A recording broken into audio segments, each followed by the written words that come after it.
Somewhere out there, right now, a machine is counting. It's working out the digits of a single number, one after another, and it's never going to finish. The number is pi. Its digits run on forever, and they never settle into a pattern that repeats. That's strange enough on its own. What comes after it is stranger. Over the next couple of hours, I want to walk through some of the oddest and most beautiful ideas people have ever found hiding inside mathematics, because I've spent a long time reading about them, and they're some of the most interesting material there is. Numbers that never end, shapes with only one side, infinities that turn out to come in different sizes, patterns so plain a child could draw them that hold the very same detail no matter how far anyone looks into them. A lot of this isn't settled, and that's part of what makes it worth talking about. It's a set of true things about numbers and shapes, told in order. So let's start where the numbers themselves start, with the simplest building blocks of all. The story begins with prime numbers. A prime is a whole number bigger than one that can't be broken into smaller pieces by multiplying. Take the number 5. The only way to make 5 by multiplying two whole numbers is 1 times 5. There's no other way in. Nothing smaller fits evenly. So 5 is prime. Now take 6. 6 is 2 times 3, and both of those are smaller than 6. So 6 isn't prime, it comes apart. Numbers that come apart like that are called composite. The smallest primes are 2, 3, 5, and 7. Then 11, 13, 17, 19, then 23 and 29. If a person keeps going, the first 25 primes are all the ones below 100. 2 is the only even prime, and that trips people up at first. Every other even number can be split in half into 2 times something, so no other even number gets to be prime. After 2, all the primes are odd. One might expect there to be some tidy rule for which numbers are prime and which aren't. There isn't. That's part of what makes them so interesting.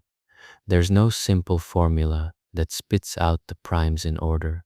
No neat pattern that says, here comes the next one. They just appear, scattered along the number line, thinning out as the numbers get bigger, but never stopping. Here's the thing that makes primes matter so much. Every whole number bigger than 1 is either a prime itself, or it's built out of primes multiplied together. And there's only one way to build each number. 12 is 2 times 2 times 3. That's the only set of primes that makes 12.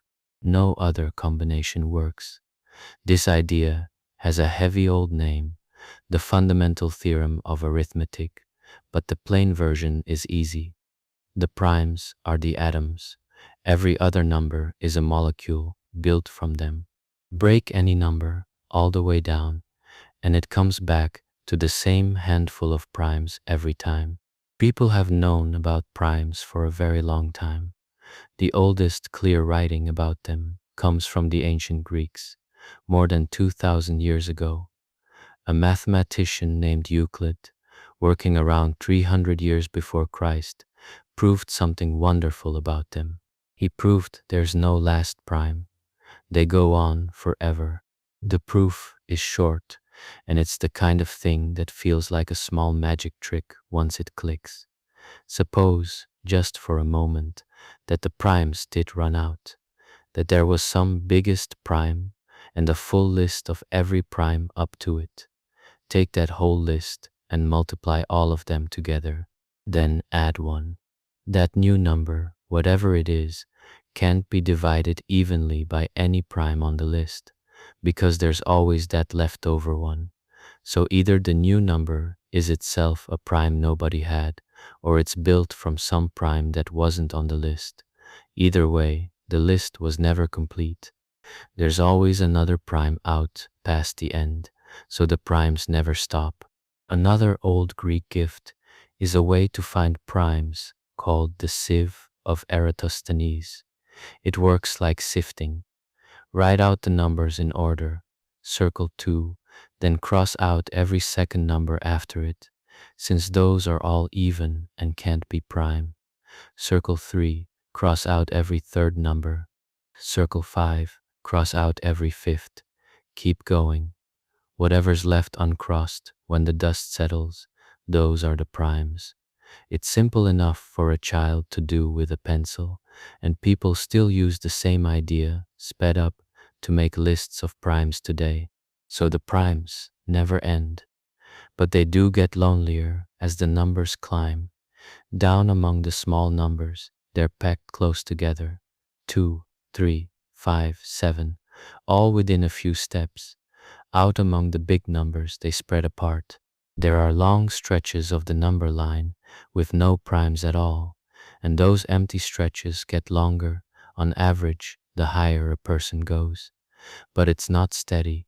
The primes clump and gap in a way that looks almost random up close, and yet, seen from far enough back, it's oddly regular. That far back regularity has a name: the prime number theorem. It doesn't tell anyone exactly where the next prime sits. Nothing does that. What it says is looser and, in a way, more surprising. It says that if a person picks a huge number at random, the chance that it happens to be prime is tied to how many digits the number has. The more digits, the rarer the primes. Roughly speaking, primes near a number thin out in step with the number's length. So there's a kind of order to the scattering after all. Up close, it's chaos. From a distance, it's a smooth, slow thinning. Both things are true at once. That gap between the two, the mess up close and the order far away, is where a lot of the deepest questions in mathematics live. Some of them are still open, right now, unanswered by anyone. There's a guess called the twin prime conjecture. Twin primes are two primes only two apart, like 11 and 13, or 17 and 19, or 29 and 31. The guess is that these pairs keep showing up forever, no matter how far out a person goes. Most mathematicians think it's true.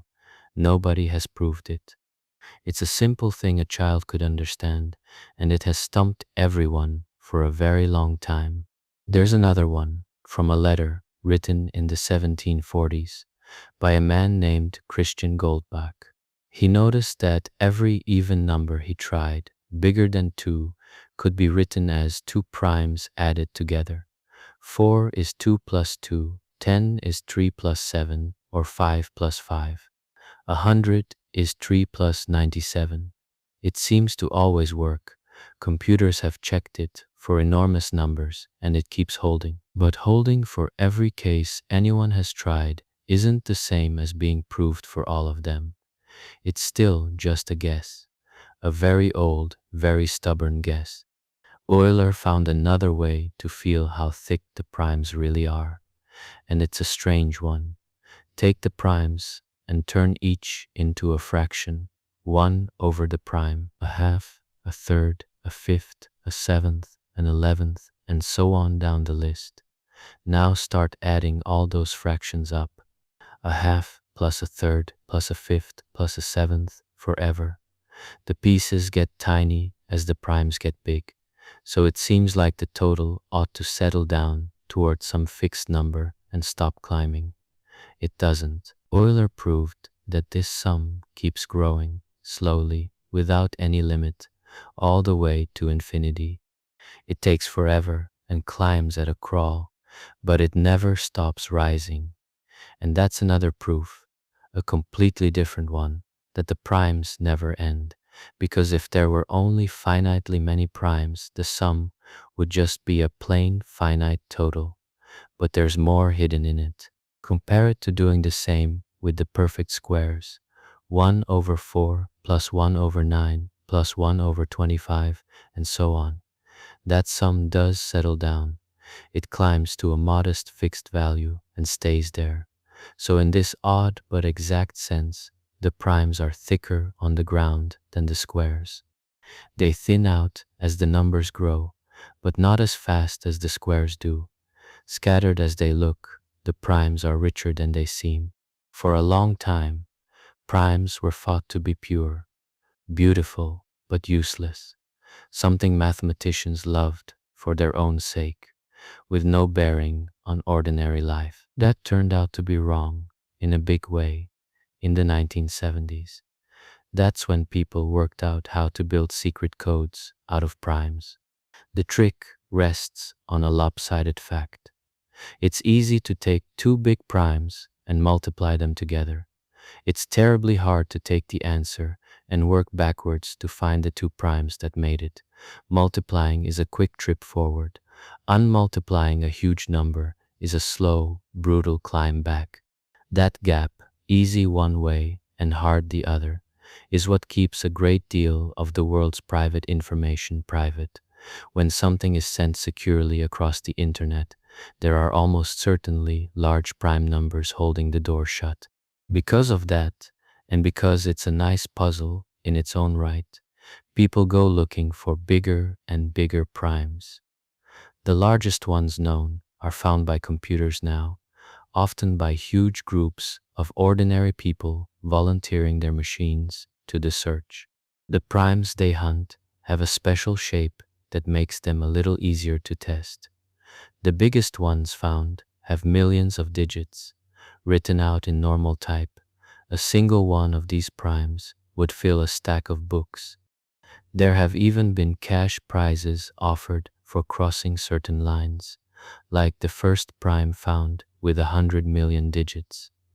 And the hunt just keeps going because the primes just keep going. Primes even turn up in living things. Some kinds of cicada spend most of their lives underground and only come out to breed once every long stretch of years, and those stretches often land on prime numbers. There's a decent case that being on a prime cycle helps them, because a prime number of years is awkward for any predator trying to sync up with them on a shorter, tidier cycle.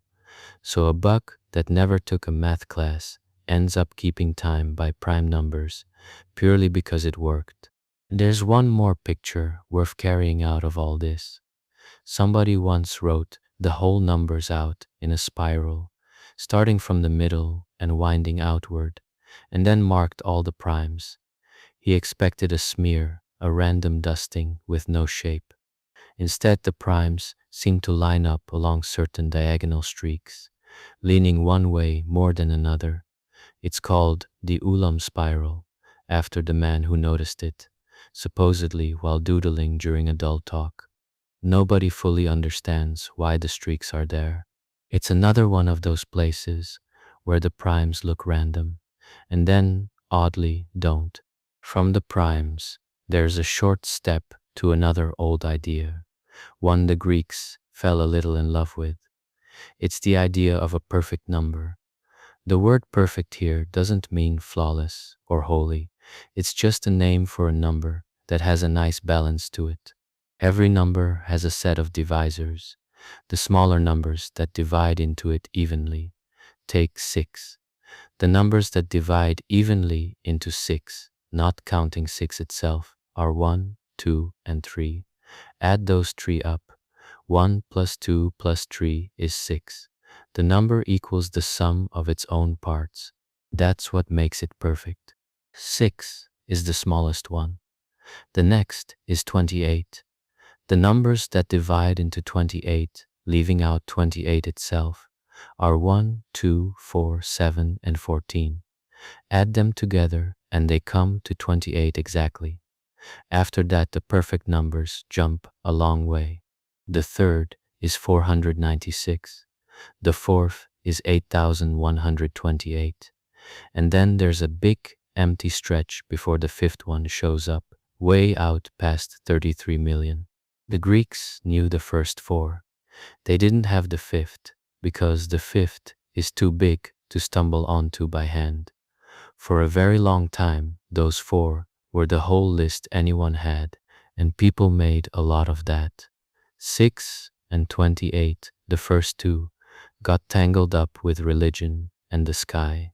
There were writers in the ancient world who pointed out that the world was set to be made in 6 days, and that the moon goes around in about 28, and they took the perfection of those two numbers as a sign that the numbers themselves were built into how things are.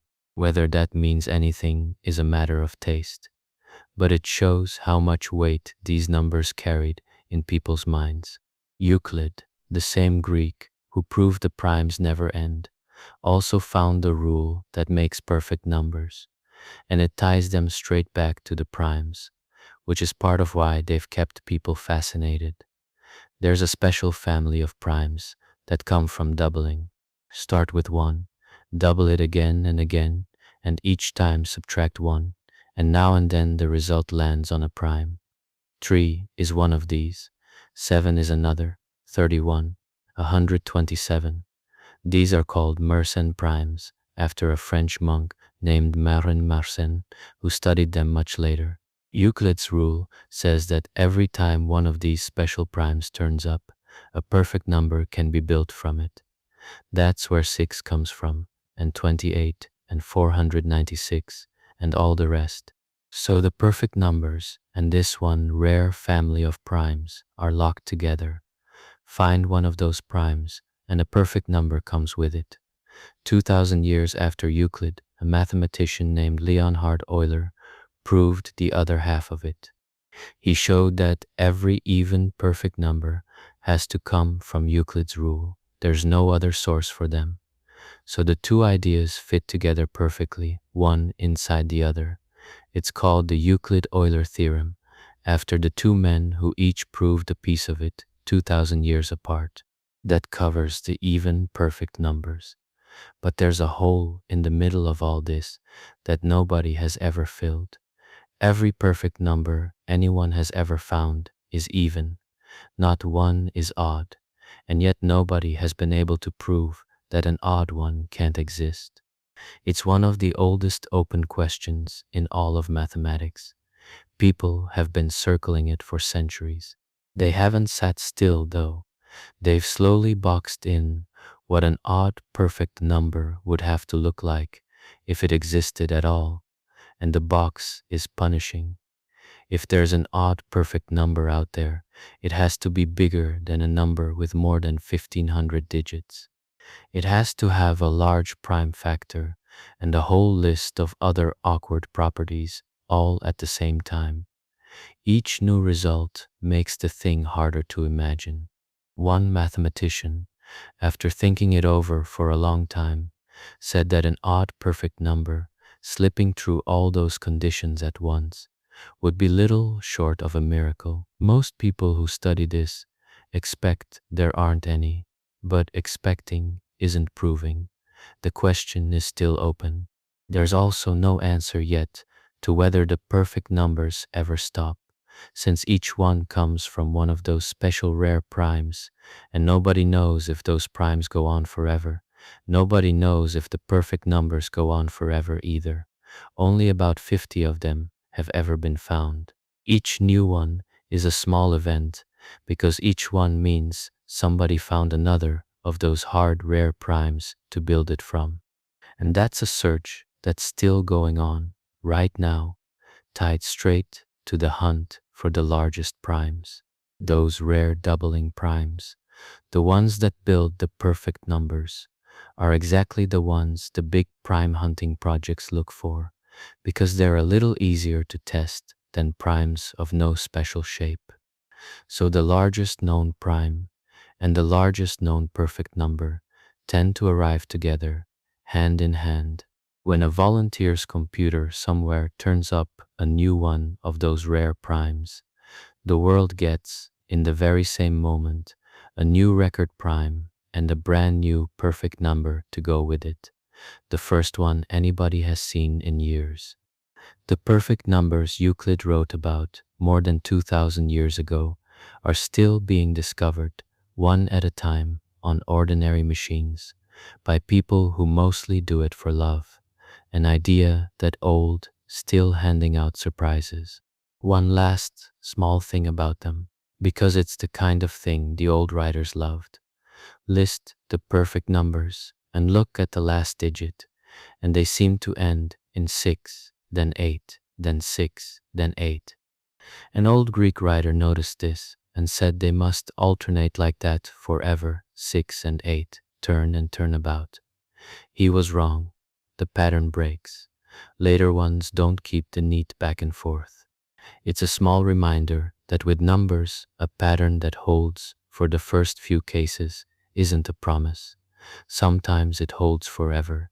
Sometimes it gives out further down the line than anyone bothered to look.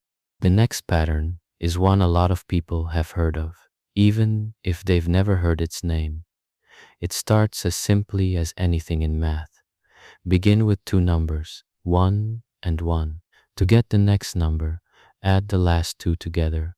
1 plus 1 is 2. Now add the last two again. 1 plus 2 is 3. 2 plus 3 is 5. 3 plus 5 is 8. 5 plus 8 is 13. Keep going, and the next numbers are 21, 34, 55, 89, 144, and on and on. Each number is just the two before it, added up. That's the whole rule. It's the Fibonacci sequence. The rule is so plain that a young child can carry it on for a while. And yet this string of numbers turns up in the strangest places, over and over, in math and in the living world, so often that there's a whole journal that does nothing but publish new things people find about it. The name comes from an Italian man, Leonardo of Pisa, who went by the nickname Fibonacci. In the year 1202, he wrote a book about arithmetic, and in it, he used this sequence to work through a little puzzle about rabbits. But he didn't invent it. The sequence was written down in India centuries earlier, more than 1,000 years before Fibonacci, by scholars studying the rhythms of poetry. They were counting the ways to arrange short and long syllables into a line of a certain length, and the counts came out as these very numbers. A man named Pingala touched on it a couple of hundred years before Christ. Others after him spelled it out more clearly. So the pattern is old, and it was found by people looking at poems, not rabbits. The name Fibonacci sequence itself only got attached much later, in the 1800s. The rabbit puzzle is still the way most people meet it, though, so it's worth walking through. Fibonacci imagined a pair of rabbits in a field. The rules of his little world are tidy, and not at all like real rabbits. A pair takes 1 month to grow up. After that, every month, each grown pair makes a new pair, and no rabbit ever dies. Start with one new pair. In the first month, they're just growing up, so there's still one pair. In the second month, they're grown, and they have a pair, so now there are 2 pairs. The month after, the first pair has another pair, but the newest pair is still growing up, so there are 3, then 5, then 8. Each month the count is last month's rabbits plus the ones old enough to breed, which is exactly the rule of the sequence. The rabbits are made up, but the numbers are real, and they march along in Fibonacci order. Now here's where it stops feeling like a math exercise and starts feeling like something else. These same numbers show up all through the natural world, in plants especially, and nobody put them there on purpose. Go look at a pine cone. The little woody scales spiral around it, and if someone counts the spirals going one way and then the spirals going the other way, the 2 counts are very often a pair of Fibonacci numbers sitting next to each other in the sequence. 8 one way, 13 the other, or 13 and 21. A pineapple does the same thing. So does the middle of a sunflower. The sunflower is the best show of all. In the center of a sunflower head, the seeds aren't in neat rows. They're packed in 2 sets of curving spirals, one set winding clockwise and the other winding the other way. Count them, and again the two numbers are almost always neighbors in the Fibonacci sequence: 34 and 55, 55 and 89. On a big head, higher still. It's not every single flower every single time. Nature is messy and there are exceptions. But the tendency is strong, and it holds across all kinds of plants that never had anything to do with each other. The reason this happens comes down to how a plant grows and how it packs things in. A plant that's laying down seeds, or leaves, or petals, does it one at a time, each new one set at a fixed turnaround from the last. If that turn is a nice simple fraction of a full circle, like a half or a third, then the new parts line up in a few straight spokes and leave big wedges of empty space between them. That's a poor use of room. But there's one special angle, a little under 138 degrees around the circle, that never lines anything up. Every new seed lands in a fresh gap, never right behind an older one. That angle is tied directly to the Fibonacci numbers, and it's the reason the seeds settle into those interlocking spirals. The plant isn't counting, it's just following a simple growth rule that happens to pack seeds as tightly as they can go, and the Fibonacci spirals fall out of it on their own. The sequence hides in animals too, in a subtler way. Trace the family tree of a male honeybee, and the numbers appear again. A male bee comes from an unfertilized egg, so he has only one parent, his mother. His mother, a female, had two parents. Her parents had three between them at the next level back, then five, then eight. The count of ancestors at each step back in time runs right up the Fibonacci sequence. It falls out of the odd way bee parentage works, and nobody designed it that way. It's just there, waiting to be noticed. People noticed a long time ago. The astronomer Johannes Kepler, who worked out how the planets move, also wrote about seeing these numbers in flowers, in the counts of petals. Field daisies, for instance, most often have a number of petals that lands on a Fibonacci number. Not always, but often enough that it's clearly more than chance. There's one more thing about this sequence, and it's the door into the next idea. Take any two Fibonacci numbers that sit side by side and divide the bigger one by the smaller. 5 divided by 3 is about 1 and 2/3. 8 divided by 5 is 1 and 3/5. 13 divided by 8 is a bit over 1.5. 21 divided by 13, 34 divided by 21, and each answer creeps closer to one certain number. It never quite lands on it, but it homes in tighter and tighter the further out the sequence goes. That number the Fibonacci ratios keep reaching toward is one of the most talked about numbers there is. It's called the golden ratio. Its value is about 1.618, and like pi, its digits run on forever without repeating. It's what's called an irrational number, which just means it can't be written as one whole number divided by another. No fraction ever nails it exactly. The plain way to describe the golden ratio is with a single line. Take a line and cut it into two pieces, a longer one and a shorter one. There's exactly one place to make the cut, so that the shorter piece relates to the longer piece the very same way the longer piece relates to the whole line. When the cut sits at that special spot, the ratio between the parts is the golden ratio. The old Greeks called this the extreme and mean ratio, which is a mouthful. Euclid wrote about it more than 2,000 years ago. Much later, an Italian friar named Luca Pacioli wrote a whole book about it and called it the divine proportion, and that name stuck to it in people's imaginations. The cleanest picture of it is a shape called the golden rectangle. It's a rectangle with its sides in the golden ratio, a little wider than it is tall. And it has a lovely trick. Cut a perfect square off one end, and the smaller rectangle left behind has the exact same shape as the one it came from. The same long to short proportions. Cut a square off that one, and again the leftover is the same shape, just smaller. This can go on forever, each square smaller than the last, spiraling inward toward a point that never quite arrives. Draw a smooth curve through those nested squares, and a spiral appears, one that winds in tighter and tighter without end. People call it the golden spiral. Now, remember those Fibonacci ratios creeping toward 1.618.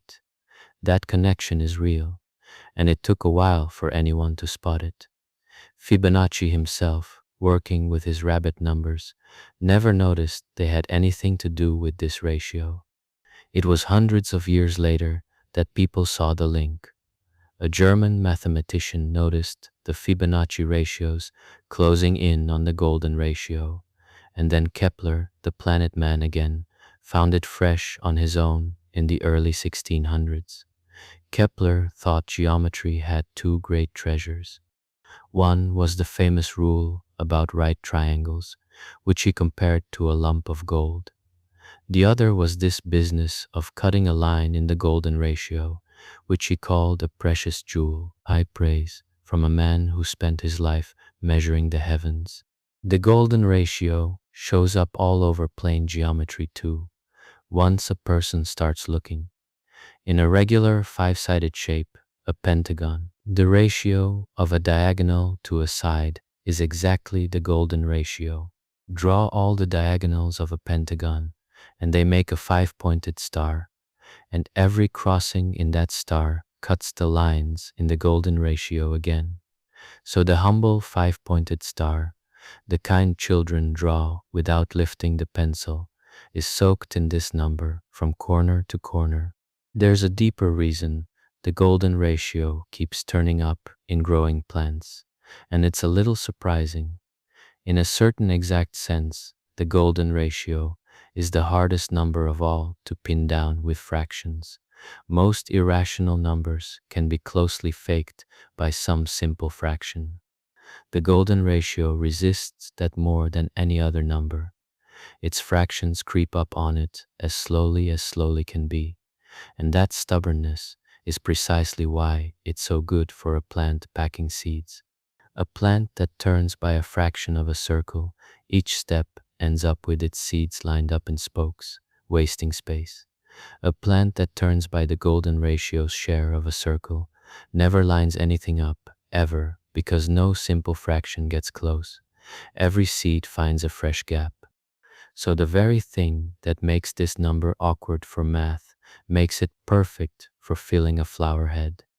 The two ideas, the sunflower and the golden ratio, are really the same idea seen from two sides. Now, a word of caution, because the golden ratio attracts a lot of tall tales. It's been called the secret behind every beautiful thing humans ever made. The proportions of the Parthenon in Athens, the shape of the Great Pyramid, the face in the Mona Lisa, the curl of a nautilus shell. These stories get repeated so often that they feel like settled fact. Most of them don't hold up. Take the Parthenon. The claim is that its front fits neatly inside a golden rectangle. When people actually measure it, it doesn't fit as cleanly as the story says. And there's a bigger problem. There's no good evidence the ancient Greeks who built it cared about this ratio for beauty at all.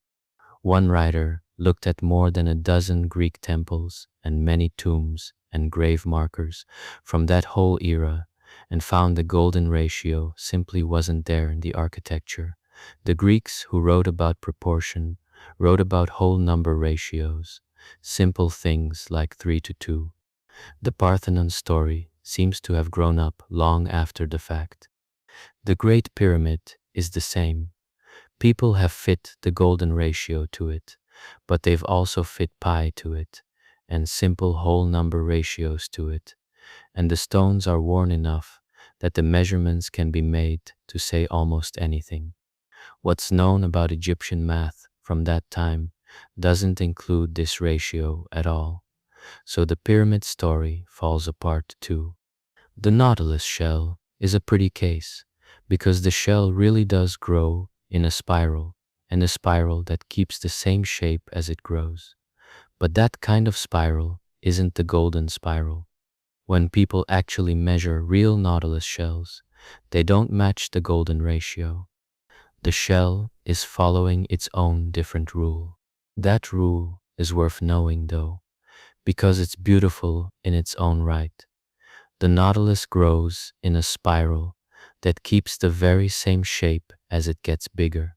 The shell adds new room in the same proportions each time, so the spiral looks identical whether it's small and young or large and old, just scaled up. Spirals like that turn up all over nature, in the horns of a ram, in the curl of a fern before it opens, in the sweep of a hurricane seen from above, and in the vast arms of a spiral galaxy holding its stars.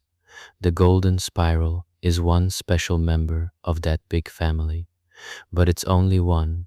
Most of nature's spirals aren't golden at all. They're just shapes that grow without changing their proportions, which is a lovely thing to be, and doesn't need the golden ratio to be worth watching. The real wonder isn't that one exact number rules them all. It's that a simple habit of growth, adding the same shape over and over, shows up in a horn and a fern and a storm and a galaxy alike. And the Mona Lisa claim isn't backed by anything Leonardo himself wrote. Someone in the 1800s even decided the golden ratio was a universal law of beauty running through all of nature and art, which was a lovely thought and far more than the evidence could bear. People have tested the beauty idea head on. Way back in the 1800s, a psychologist showed people rectangles of different shapes and asked which they liked best, and found a mild lean toward ones near the golden ratio. But careful versions of that same experiment since then have come out muddy at best. There's no firm proof that human eyes are tuned to this one number. So the honest picture is a split one. In the plant world, in pentagons and spirals and the Fibonacci numbers, the golden ratio is really there for solid reasons anyone can follow. In the grand claims about temples and paintings and the secret of all beauty, it's mostly wishful thinking laid on afterward. The truth is more modest than the legend, and in a way more interesting. A number that packs seeds into a sunflower doesn't need to also explain the Mona Lisa to be worth marveling at. That closes out the first stretch. All of it was about patterns hiding inside the ordinary numbers, the ones anybody counts with, primes, perfect numbers, Fibonacci, the golden ratio. What comes next is stranger. Numbers that never settle into any pattern at all, and infinities that turn out, against all common sense, not to all be the same size. The most famous of the endless numbers is pi. Almost everyone has met it in school. Pi is what comes up whenever there's a circle. Take any circle at all, big or small, measure the distance around it, the whole way around the rim, then measure straight across it, through the middle. Divide the way around by the way across, and the answer is always the same number. It doesn't matter if the circle is a dinner plate or the orbit of a planet. The answer is always pi, about 3.14. That alone is a small wonder. Every circle in the world, no matter its size, carries the same hidden number inside it. And that number is a strange one. Its digits are 3, then a dot, then 1, 4, 1, 5, 9, 2, 6, and then they keep going, and they never stop, and they never fall into a repeating loop. Pi is what's called irrational, which just means no fraction ever captures it exactly. People use 22 divided by 7 as a rough stand-in, but it's only close. The true value slides on forever past any fraction. A Swiss thinker named Lambert proved pi was irrational back in the 1760s. Then, about a century later, a German mathematician named Lindemann proved something even stronger. He showed pi is what's called transcendental. That's a fancy word for a number so wild that no ordinary equation can ever produce it. Take any equation of the plain algebra sort, with whole numbers and powers, the kind solved in school. Pi is never the answer to any of them. It sits outside that whole world. That fact settled an old puzzle. For thousands of years, going back to the Greeks, people had tried to square the circle. The challenge was to take a circle and, using nothing but a straight edge and a compass, build a square with exactly the same area. Countless people tried. It became a byword for a hopeless task. When Lindemann proved pi was transcendental, he proved once and for all that squaring the circle can't be done, not because people weren't clever enough, because it's flatly impossible, and now there was proof. Here's the strangest thing about the digits of pi. The digits look completely random. Nobody has ever found a pattern in them, and mathematicians have a name for a number whose digits are random in a very particular way. They call it a normal number. In a normal number, every possible string of digits shows up somewhere, and they all show up equally often. Every pair, every trio, every run of 100 digits, all of them buried somewhere in the endless string. Now, nobody has actually proved that pi is normal. It's only a strong hunch, backed by every test anyone has run. But if pi is normal, and it really looks like it is, then something remarkable follows. Somewhere in the digits of pi is every phone number that has ever existed. Somewhere is the date of anyone's birth and the date of their death. Somewhere, if letters are turned into numbers, is every book ever written, and every book that never got written, and this very sentence, and the perfect account of tomorrow, all of it sitting inside the number that lives in every circle. Not because pi is magic, just because an endless string of truly random digits has room for everything, given enough room, and pi has all the room there is. That last part is still a hunch, but it's a beautiful one to think about. People have been chasing pi's digits for a very long time. The ancient Greek Archimedes found a clever way to trap it more than 2,000 years ago. He drew shapes with lots of straight sides, one just inside a circle and one just outside, and measured those. The real circle had to sit between them. The more sides he used, the tighter the trap and the closer he got to pi. It was slow, careful work, done entirely by hand, and it pinned pi down to a couple of decimal places. For centuries, the hunt crept forward like that, digit by hard-won digit. One record, set by a man in the 1800s, was 200 digits worked out in his own head, on request, with no machine of any kind. Then the symbol most people know, that little Greek letter, came into use in the early 1700s, and calculus arrived, and the digits started coming faster. Then computers arrived, and the whole thing exploded. Today, pi has been worked out to well past 100 trillion digits. Nobody needs anywhere near that many. A few dozen digits would be enough to measure a circle the size of the visible universe down to the width of an atom. The chase past that point is partly a sport, a way to test the world's fastest machines, and to break records for the sake of breaking them. Some people learn the digits by heart. There's even a name for that hobby. The verified record is around 70,000 digits, recited from memory in India over about 9.5 hours. One man in Japan claimed 100,000, though that one was never officially confirmed. Not every attempt to deal with pi went well.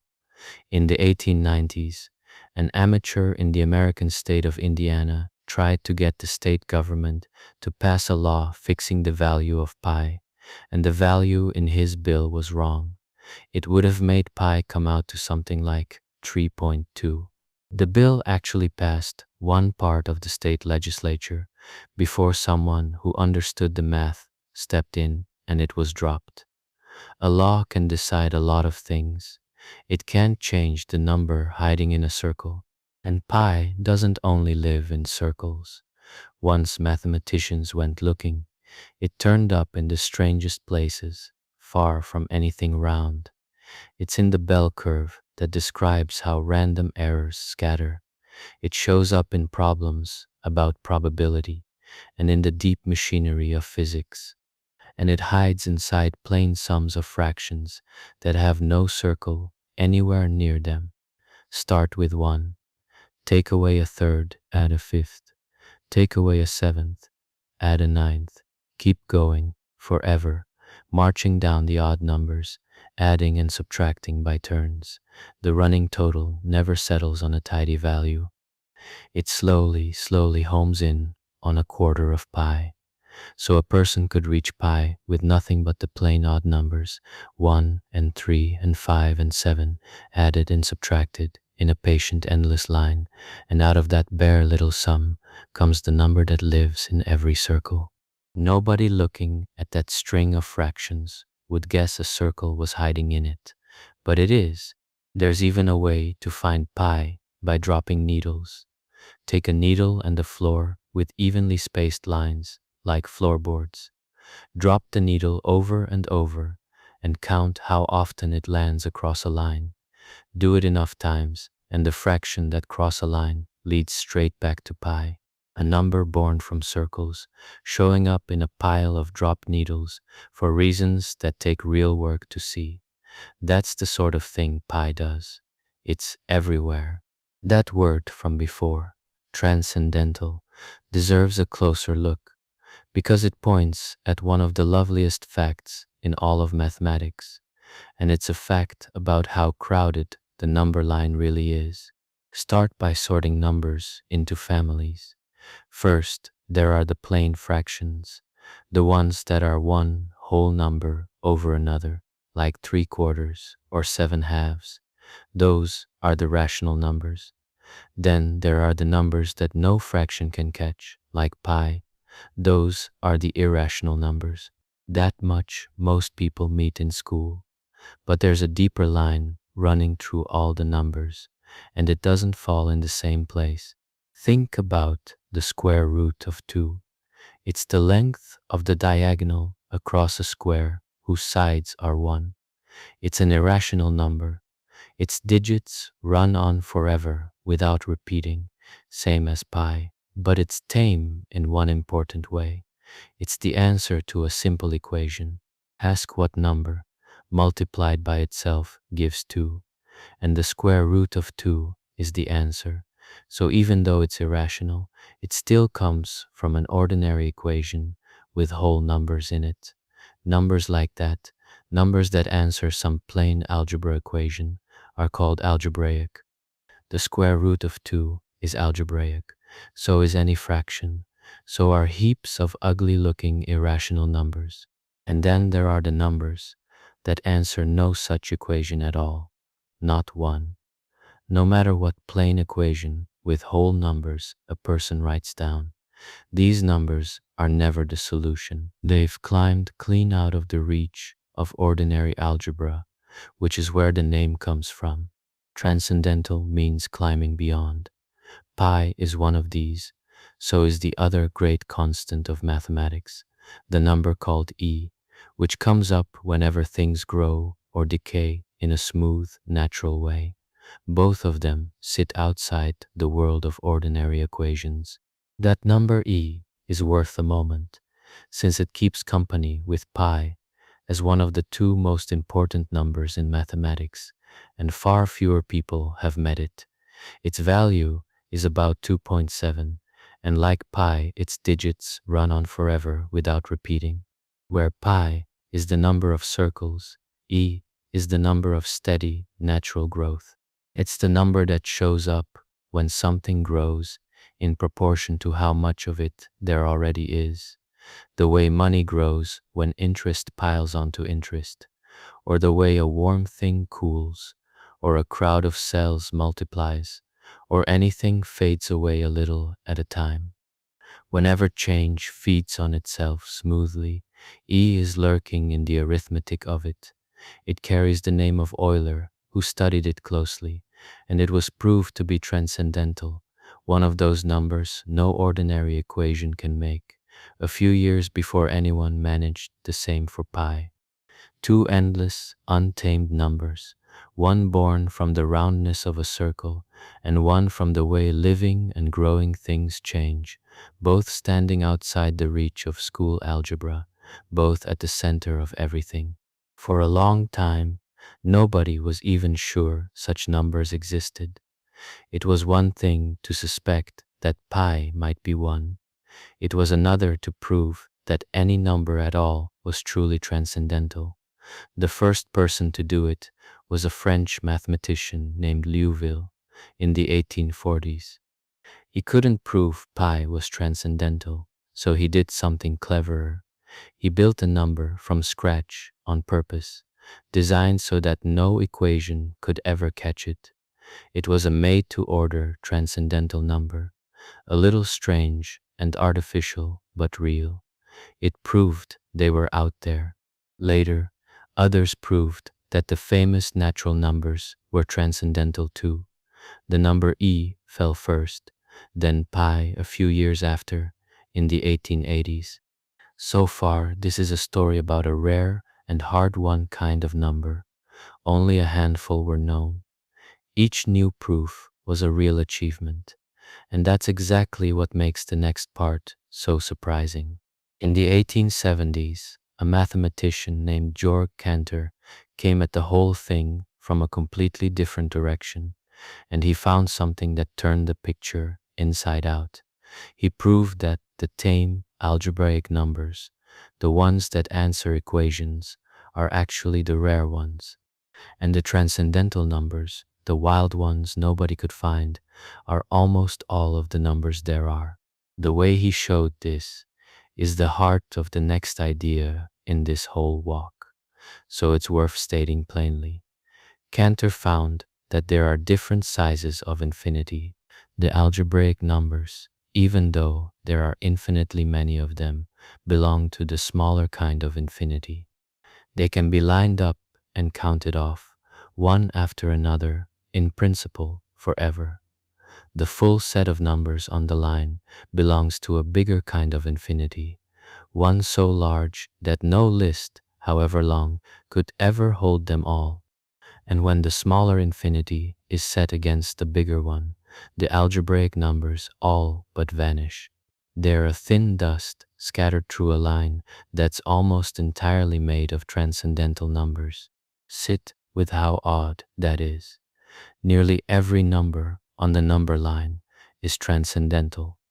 If a person could somehow reach out and grab a number at random, truly at random, it would almost certainly be one of these wild numbers that answers no equation. They're the overwhelming majority, and yet they're desperately hard to find and to name. The ones anyone can actually point to and prove, like pi and e, are a tiny scattered few. The common ones are the ones nobody can catch. The whole line is crowded with them, hiding in plain sight, and pinning down even one takes a mathematician a career. There's a question hidden in there that took decades to answer, about which combinations of numbers come out transcendental. A great mathematician named Hilbert put it on a famous list of unsolved problems at the turn of the 20th century, and a piece of it was finally settled in the 1930s. But the deep marvel is the simple one. The plainest numbers, the ones from school equations, are the rare exceptions. The strange ones are the rule. Almost everything on the number line is a number that can't be tamed. To see why that's true, it helps to look closely at the trick Cantor used. The trick that showed some infinities really are bigger than others. Most people carry around one idea of infinity, something that never ends, bigger than any number. That's the whole picture, and it seems like there'd be nothing more to say. There's just infinity, and that's that. Cantor's great surprise was that this is wrong. There isn't one infinity. There are at least two, and one of them is so much bigger than the other that the difference is hard to hold in the mind. And the beautiful part is that this can be proved with a trick simple enough for anyone to follow. Start with the question of how to compare the sizes of two collections when both go on forever. For ordinary piles of things, it's easy to see whether there are as many spoons as forks on a table. A person can just pair them up, one spoon to one fork. If they match with none left over, the piles are the same size. No counting needed, just pairing. Cantor's move was to use that same simple idea, pairing off, for infinite collections too. The plainest infinite collection is the counting numbers 1, 2, 3, 4, and so on, forever. Call any collection that can be paired off against the counting numbers a countable one. It can be laid out in a list, a first, a second, a third, running on forever, with every member landing somewhere on the list. Now here's the first surprise, before the big one. A lot of collections that look much bigger than the counting numbers turn out to be the very same size. The even numbers, for instance. It seems like there should be half as many, since the odd ones are missing. But pair 1 with 2, 2 with 4, 3 with 6, and on forever, and they match perfectly, none left over. So there are exactly as many even numbers as counting numbers, same infinity. The fractions are the same way. It seems like there should be vastly more of them, packed in tight, everywhere along the line. But they too can be arranged in a clever list that catches every single one. So the fractions are countable as well. Even the algebraic numbers from a moment ago, all those answers to equations, can be listed like this. They all fit in the smaller infinity. At this point, it starts to feel like everything is countable, like the counting numbers are big enough to pair against anything at all. Cantor thought so too for a while. Then he found the exception, and it changed mathematics. Take all the numbers between 0 and 1, every possible one, written out as an endless string of decimal digits. The fractions, yes, and every other number too, including all the wild transcendental ones, each an unending run of digits after the dot. The question is simple. It's whether that whole collection can be put in a list, the way the fractions could, whether every one of those numbers can be caught in a first, a second, a third, going on forever. Cantor showed the answer is no, and the way he showed it is the famous part. Suppose someone claims to have done it. They hand over a list, and they swear that every number between 0 and 1 is on it somewhere, numbered in order, all the way down, forever. Cantor takes the list and builds one new number from it, digit by digit, like this. For the first digit of his new number, he looks at the first digit of the first number on the list and picks something different. For the second digit, he looks at the second digit of the second number and picks something different from that.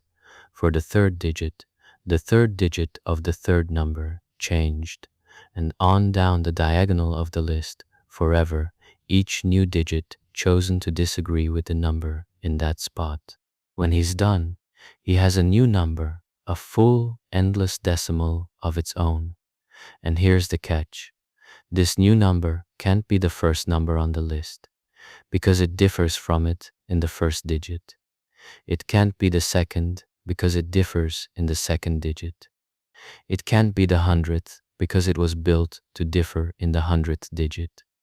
Wherever a person looks on the list, the new number is different from whatever sits there in at least one place.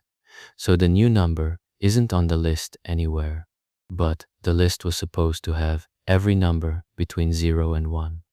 It doesn't have this one, so the list failed. And it doesn't matter what the list was. Any list a person could ever make, Cantor's trick builds a number that escapes it.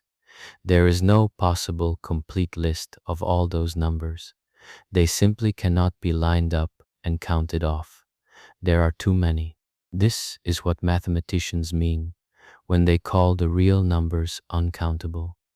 They belong to a bigger infinity than the counting numbers, a bigger infinity than the fractions, a bigger infinity than all the equation answers put together, a truly larger endlessness.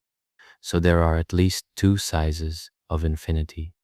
The countable one, big enough to hold every counting number and every fraction, and this larger one, the size of all the numbers on the line, so much bigger that the countable infinity gets lost inside it, the way the algebraic numbers got lost among the transcendental ones. It's the same fact from before, now seen from the inside. The line is almost all wild numbers because there are so overwhelmingly many more of them, in a way that pairing them off makes exact. And the same little trick does something even more dizzying if a person follows it one step further. It shows that the sizes of infinity never stop climbing. Take any collection at all, no matter how big. Now think about all the different ways to choose a bunch of its members, every possible grouping, from picking none of them to picking all of them and everything between. That collection of all the groupings is always bigger than the original collection, probably bigger by a cousin of the same diagonal argument. So starting from the counting numbers, a bigger infinity can be built, and from that one, a bigger one still, and from that, another. The sizes of infinity march upward forever, an endless staircase of endlessnesses, each step so much larger than the one below it, that the lower one vanishes beside it. There is no biggest infinity. There's no top to the staircase. However large a thing is, the collection of its groupings is larger, and there's always another floor above. Infinity doesn't just come in more than one size. It comes in more sizes than any infinity could count. Cantor published this in the 1890s, and at first a lot of serious people hated it. The idea that infinity came in sizes felt like a step too far, maybe even a kind of nonsense. But the argument holds. Nobody has ever found a hole in it. Over time, it became one of the foundations everything else is built on, and the little diagonal trick at the center of it turned out to be one of the most powerful moves in all of mathematics. The same idea, pushed further, later showed that some true things can never be proved, and that some problems can never be solved by any machine. It all grows out of this one plain picture, a list that claims to be complete, and a single number built along the diagonal that the list forgot. Cantor asked one more question that's worth mentioning, because it's the kind of thing that stays with a person.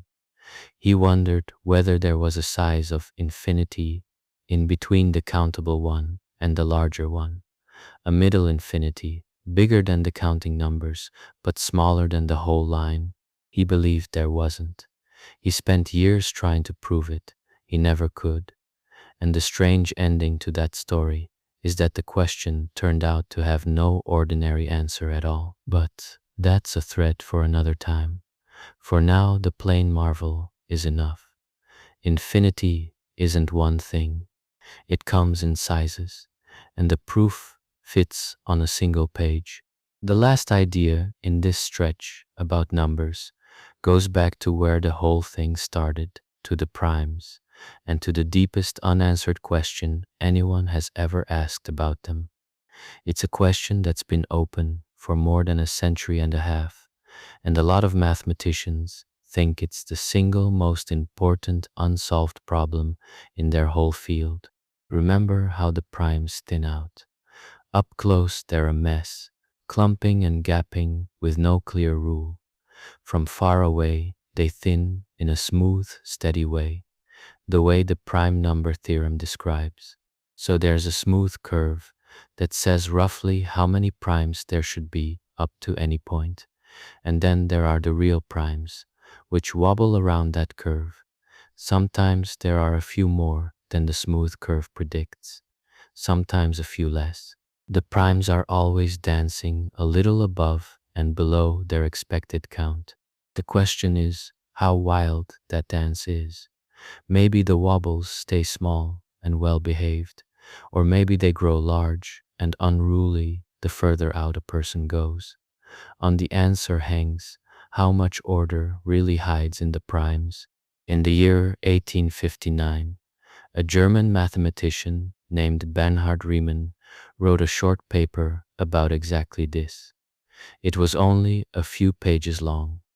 In it, he found a hidden thread connecting the primes to something that seemed to have nothing to do with them, a certain mathematical machine now called the zeta function. The details are heavy, but the shape of the idea is beautiful and can be told plainly. The zeta function is a rule that takes a number and gives back a number. Riemann fed it a wider kind of number than usual, the sort with an extra dimension to it, numbers that live on a flat plane rather than on a single line, and he asked a simple question about it. He wanted to know where this function hits exactly zero, where it bottoms all the way out to nothing. Some of those zero spots are dull and easy to find, but there's another family of them, the interesting ones, and Riemann noticed something uncanny.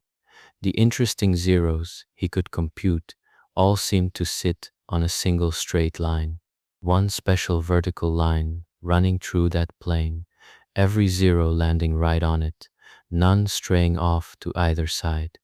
He checked the first few by hand, every one sat on the line. So he made a guess. He guessed that all of them, every single one of those interesting zeros, all the way out to infinity, lie exactly on that one line. That guess is the Riemann hypothesis. And here's why it matters so much. Those zeros, it turns out, control the wobble of the primes. Each zero is like a single pure tone, and all of them together add up into the exact bumps and dips of the primes around their smooth curve. If every zero sits on that one line, then the primes are as evenly and smoothly spread as they could possibly be. The dance stays small forever. The wobbles never blow up. It would mean the primes, for all their surface chaos, hide the deepest possible order underneath. And if even one zero strayed off the line, that order would break, and the primes would be wilder than anyone thought. The link between the zeros and the primes is tighter than just a rough hum, and it's a wonder in itself. There's an exact recipe. Start with the smooth curve that gives the rough count of primes up to any point. Then, one by one, fold in the contribution of each zero, and each one adds a little wave, a ripple of a certain size and speed, set by where that zero sits. Add in a few zeros, and the smooth curve starts to develop bumps. Add in more, and the bumps sharpen. Add in all of them, every last zero, and the ripples pile up into the exact jagged staircase of the true prime count, step for step, prime for prime. The zeros don't just hint at the primes, they rebuild them perfectly. Given the full row of zeros, a person could recover exactly where every prime falls forever. The primes and the zeros hold the very same information, written two different ways, That's why the position of the zeros matters so much, and why keeping them all on that one line would mean the primes are as orderly as they could possibly be. Riemann wrote his guess down, almost in passing, as something he thought was probably true but couldn't prove. That was more than a century and a half ago. It's still not proved. It has beaten every mathematician who has ever taken it on, and many of the greatest have tried. At the turn of the 20th century, when Hilbert made his famous list of the most important unsolved problems to carry into the new century, this one was on it. 100 years later, when a research group put up a set of $1 million prizes for the hardest open problems in mathematics, this one was on that list too. The money is still there, nobody has claimed it. The evidence that Riemann was right is overwhelming in its way. Computers have checked staggering numbers of those zeros, billions upon billions of them marching out along the line. Every last one sits exactly where Riemann guessed. Not one has ever strayed, and yet the same lesson from the perfect numbers and from Goldbach applies here, and it applies with full force. Checking billions of cases, even trillions, proves nothing about the ones nobody has reached.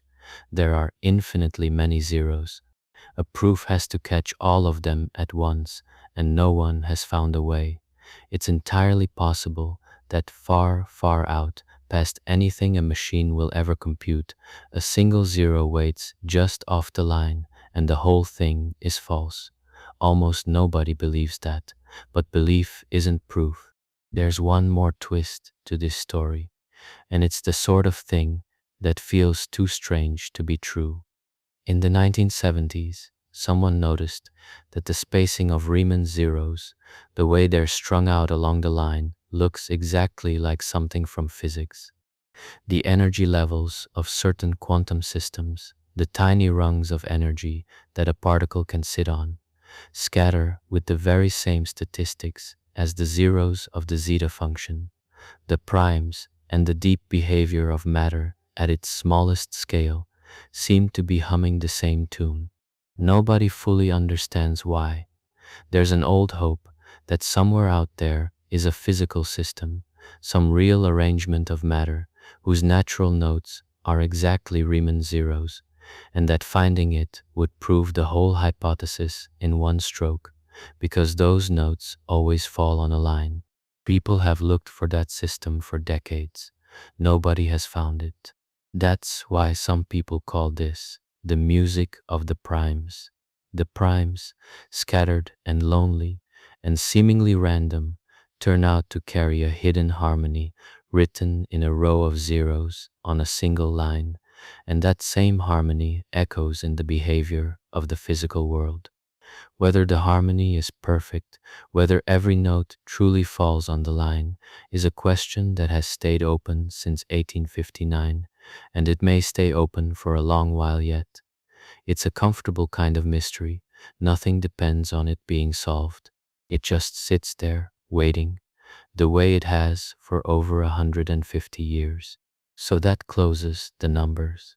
Primes and perfect numbers, Fibonacci and the golden ratio, pi, and the transcendental numbers, the sizes of infinity, and the great unanswered question about how the primes are spread. From here, things turn away from numbers and toward shapes, and some of the shapes coming up behave in ways that don't seem like they should be allowed. The first shapes to sit with are the most perfect ones there are. They're called the Platonic solids, and there are exactly 5 of them. Not 4, not 6, 5. And the amazing thing isn't just that there are 5. It's that mathematicians can prove there will only ever be 5. That, no matter how clever anyone gets, a 6th one can't exist. It's one of the oldest proofs there is, and it's simple enough to walk through step by step. First, what makes a shape one of these perfect solids? 3 things have to be true. Every face has to be the same shape. Every face has to be a regular shape. meaning all its sides and corners are equal, like an equal-sided triangle or a square. And the same number of faces has to meet at every corners. Put all that together and you get a shape that's the same everywhere. Turn it any way and it looks the same. There are no special corners, no odd faces. It's as even as a solid shape can be. Only 5 shapes in all of space manage it. The smallest is the tetrahedron, 4 triangles making a little pyramid. Then the cube, the everyday box, 6 squares.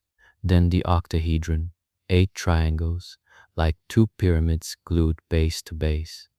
Then the dodecahedron, 12 five-sided faces, a plump, roundish ball of pentagons.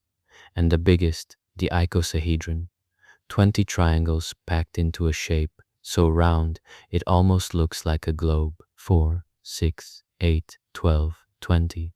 That's the whole family. There are no others anywhere, ever. The proof that there can't be a sixth is a small joy. Think about what happens at a single corner of one of these shapes. To make a corner, a peak, at least 3 flat faces have to come together there. And here's the key. The angles of those faces, added up around the corner, have to come to less than a full turn. If they add up to exactly a full turn, the faces lie flat on the table and there's no peak. If they add up to more than a full turn, they overlap and can't close up at all. So a corner needs at least 3 faces, and their angles have to leave a little room, less than a full turn.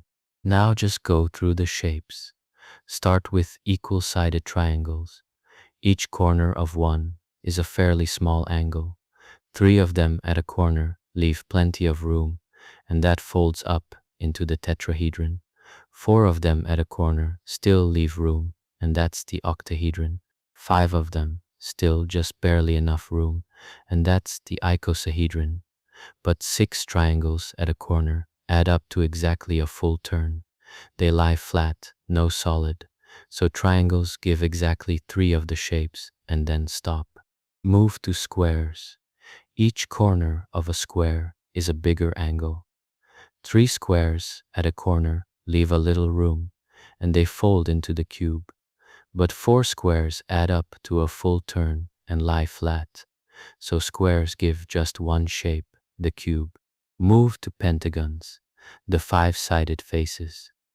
3 of them at a corner still just fit with a sliver of room, and they fold into the dodecahedron. 4 pentagons overflow, more than a full turn, so they can't close. So pentagons give one shape. Then try 6-sided faces, hexagons. Even 3 hexagons at a corner already add up to exactly a full turn. They lie flat, like floor tiles. There's no room left to fold anything up, and every shape with more sides than that is worse, with even bigger angles. So from hexagons on, nothing works at all. And that's the whole proof. 3 from triangles, 1 from squares, 1 from pentagons, and then it's over. 5 shapes, and a hard mathematical wall after them. No sixth is possible in the space we live in. These shapes have fascinated people for thousands of years, and they get their name from the Greek thinker Plato, who wrote about them around 360 years before Christ. Plato had a fanciful idea about them.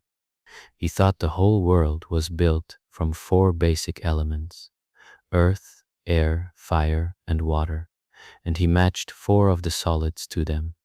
Fire he gave the sharp little tetrahedron, earth he gave the steady cube, air the octahedron, water the round rolling icosahedron, and the 5th shape, the dodecahedron, he set apart for the whole heavens, saying the Maker used it to lay out the stars.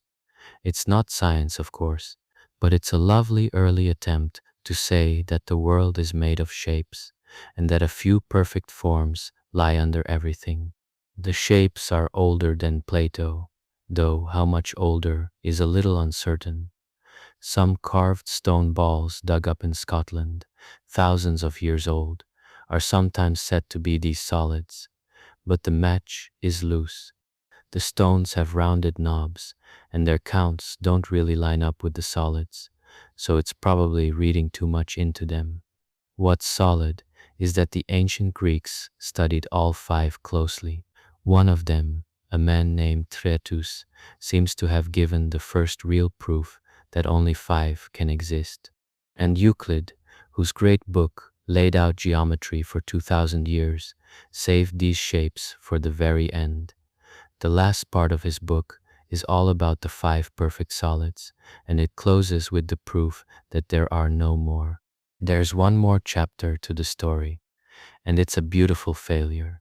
In the 1500s, Kepler, the same man who kept turning up in the number stories, fell in love with these solids. Only a handful of planets were known then, and Kepler had a bold idea about why they sat at the distances they did from the sun. He imagined the five solids nested one inside another, each wrapped in a sphere, and he thought the spacing of those nested shells explained the spacing of the planets. He built the whole model. It was gorgeous, and it was wrong. The planets don't follow it. But in chewing on the problem for years, Kepler stumbled onto something real. He worked out that the planets travel in ovals, not circles, and that finding reshaped astronomy, the perfect solids, led him to a truth by way of a mistake. There's one more piece of hidden order among these five shapes, and it's a neat one. The five solids come in partners. Take any one of them and mark the exact center of each of its faces. Then join up the centers of neighboring faces with lines. A brand new solid appears inside the first one, made from those center points. And here's the trick. Do this to a cube, a shape with 6 faces and 8 corners, and the shape that appears inside has 8 faces and 6 corners. It's the octahedron. The numbers swap places. Do it to the octahedron, and out comes the cube again. They're a matched pair, each hiding inside the other, faces and corners traded. The dodecahedron and the icosahedron are partners in the very same way, 12 faces trading for 20, 20 for 12.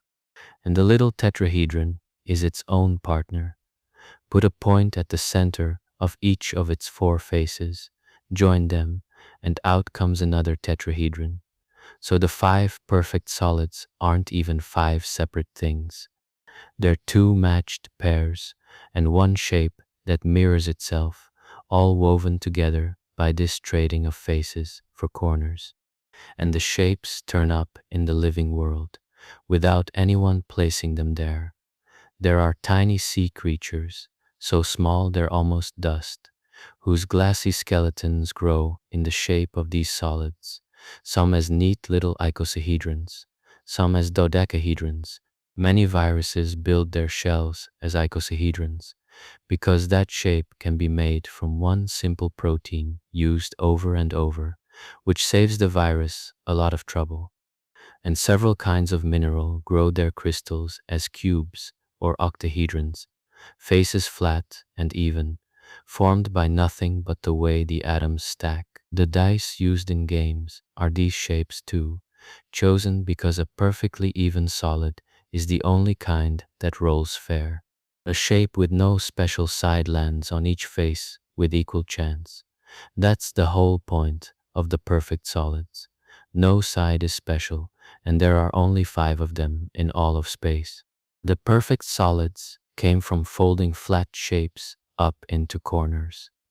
The next idea comes from doing the opposite, from laying flat shapes down and covering a whole surface with them. That's called a tessellation or a tiling. It's what happens on a tiled floor or a honeycomb or a brick wall. Take some shape and lay copies of it down, edge to edge, with no gaps and no overlaps, and keep going until the whole surface is covered. If a shape can do that, cover a flat plane forever with no holes, then it tiles. And here's a fact. that rhymes with the perfect solids in a lovely way.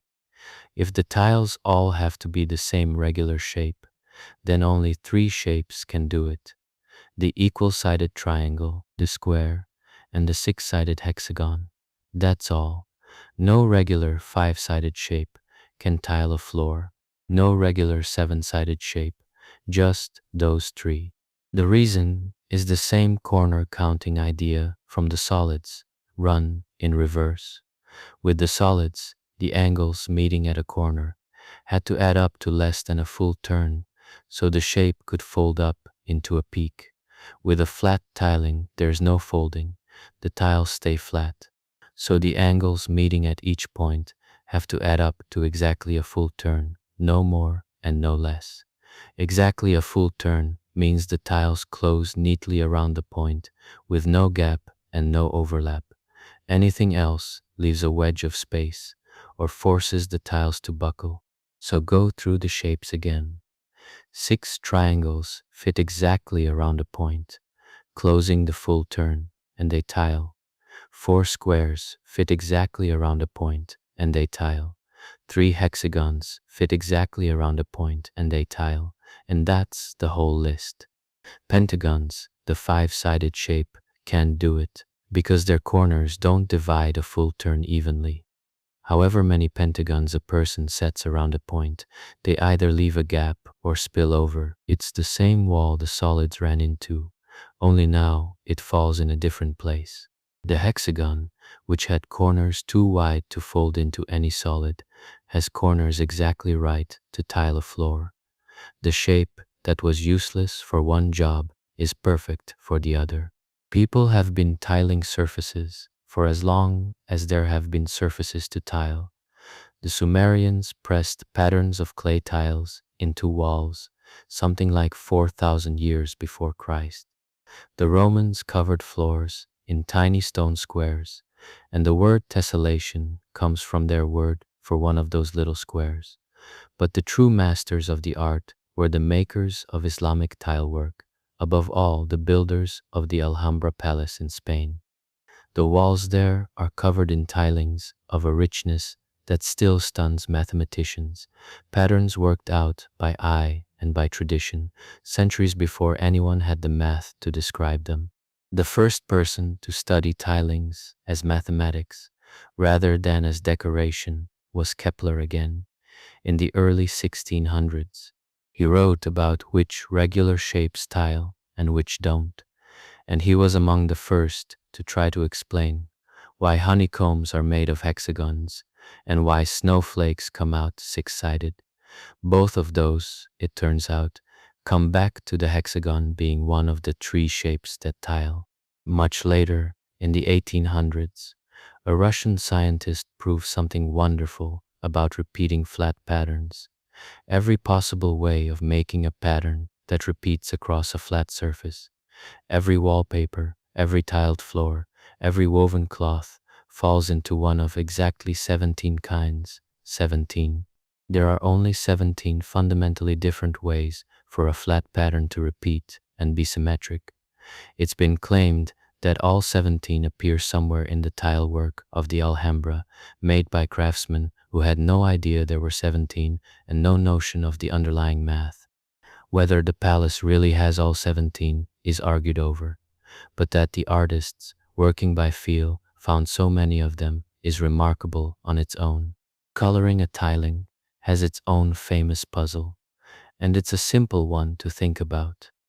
Take any map at all, any division of a flat surface into regions, countries on a continent, patches on a quilt, however strange the borders. The question is, how many colors are needed so that no two regions sharing a border get the same color? Fiddle with it, and it always seems to work out with 4. Never 5, never 6, just 4 colors, no matter how tangled the map. It's easy to guess, and it turns out to be brutally hard to prove. The guess sat open for more than 100 years, resisting everyone. And when it was finally settled, in the 1970s, the proof came with a twist that unsettled a lot of mathematicians. It leaned on a computer. The problem was broken into a huge pile of cases, far too many to check by hand, and the machine checked them all. It was one of the first times a famous piece of mathematics was proved in a way no single person could read all the way through and verify by eye. Some felt that wasn't quite a proof in the old sense, that a proof should be something a human mind can hold whole. Others accepted it.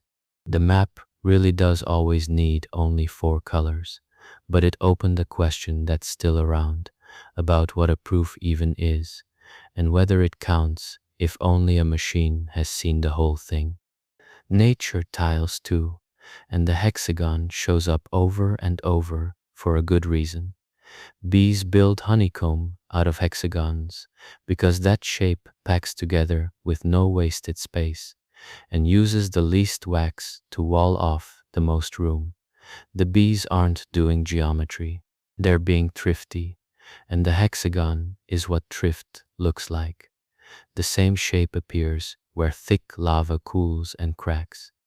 As it shrinks, it splits into a network of cracks that tend toward hexagons, and where a great sheet of lava cools slowly, it can leave a field of tall, six-sided stone columns. There's a famous one on the coast of Northern Ireland, a whole causeway of hexagonal pillars that looks built but wasn't, just cooling rock, tiling itself. There's another kind of natural tiling worth knowing, one built from a scatter of centers instead of a single repeated shape. Picture a map dotted with towns, and then imagine dividing up all the land so that every spot belongs to whichever town is nearest to it. Each town ends up with a patch of territory around it, and the patches fit together to cover the whole map with no gaps, their borders running exactly halfway between neighboring towns. That kind of tiling is named after a mathematician called Voronoi, and once a person learns to see it, it's everywhere in nature. The patches of color on a giraffe, the cells in a leaf walled off from each other, the cracks in dried mud and in old paint and in a dry lake bed, each crack forming halfway between centers where the drying pulled hardest, bubbles pressed together in a foam. All of them are the same pattern, territories grown around scattered centers until they meet. Nature keeps rediscovering it because it's simply what happens when things spread out from many points at once and bump into each other. A tiling with no repeat at all, and yet a deep sameness under all its different faces. Not every tiling repeats, and this is where things get strange. For a long time it seemed obvious that any set of tiles able to cover a plane would have to do it in some repeating pattern, sooner or later. It turned out to be wrong. There are special sets of tiles that can cover the whole plane, edge to edge, no gaps, forever, and yet never once fall into a repeating pattern. Slide the finished tiling in any direction, and it never lines up with itself. The best known of these are the Penrose tilings, made from just two simple shapes that lock together in a way that always looks almost regular and never quite repeats. And there's a fresh chapter from just a few years ago. Mathematicians had long wondered whether a single tile could do this all on its own. One shape that tiles the whole plane, but only in a pattern that never repeats. In 2023, a hobbyist, a retired man who liked to play with shapes, found one. A funny little shape people started calling the hat. He wasn't a professional mathematician. He was just fiddling, and he found a shape people had been hunting for decades.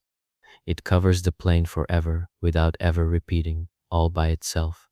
It's the sort of discovery that reminds a person that some of these doors are still being opened, right now, sometimes by people doing it for the love of it. The tiling that stays with most people, though, is the one turned into art.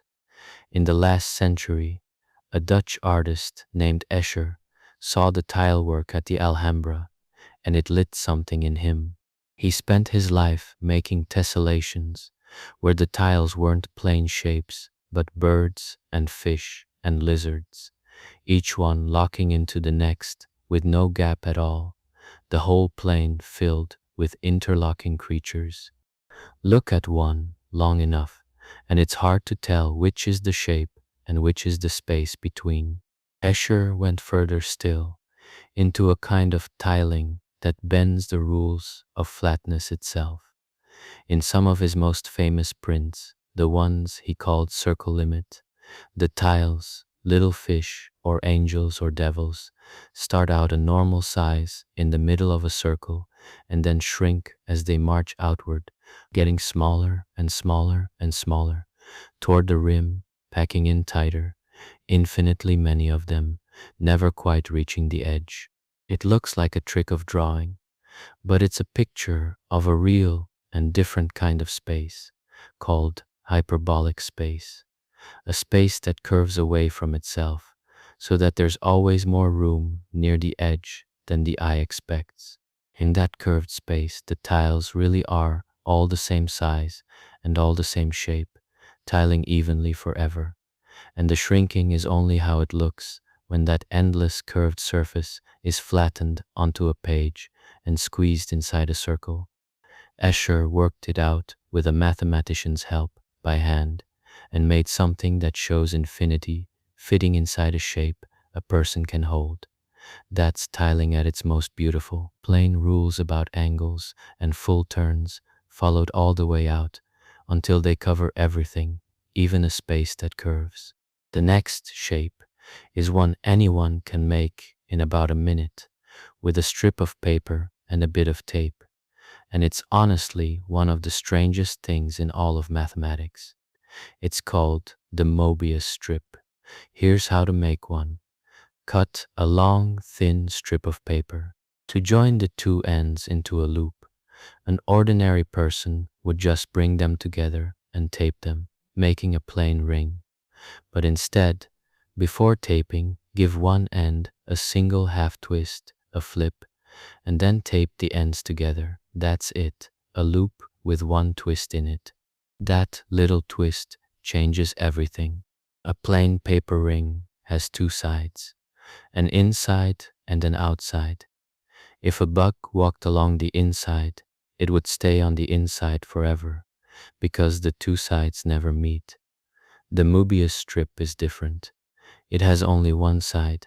Take a pen and start drawing a line down the middle of the strip, and just keep going without lifting the pen. The line travels along, comes around, crosses over where the twist is, runs along what seemed like the other face, and eventually arrives right back where it started. One unbroken line has covered the entire surface, front and back, without ever lifting off. There is no other side. What looked like two sides is really one, joined by the twist into a single continuous surface. And it has only one edge, too. Run a finger along the border of the strip, along the rim, and keep going.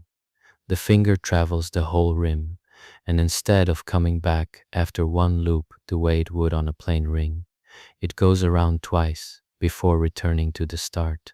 The two edges that a plain strip would have are joined into one long edge, one side, one edge, a shape with less separateness in it than seems possible.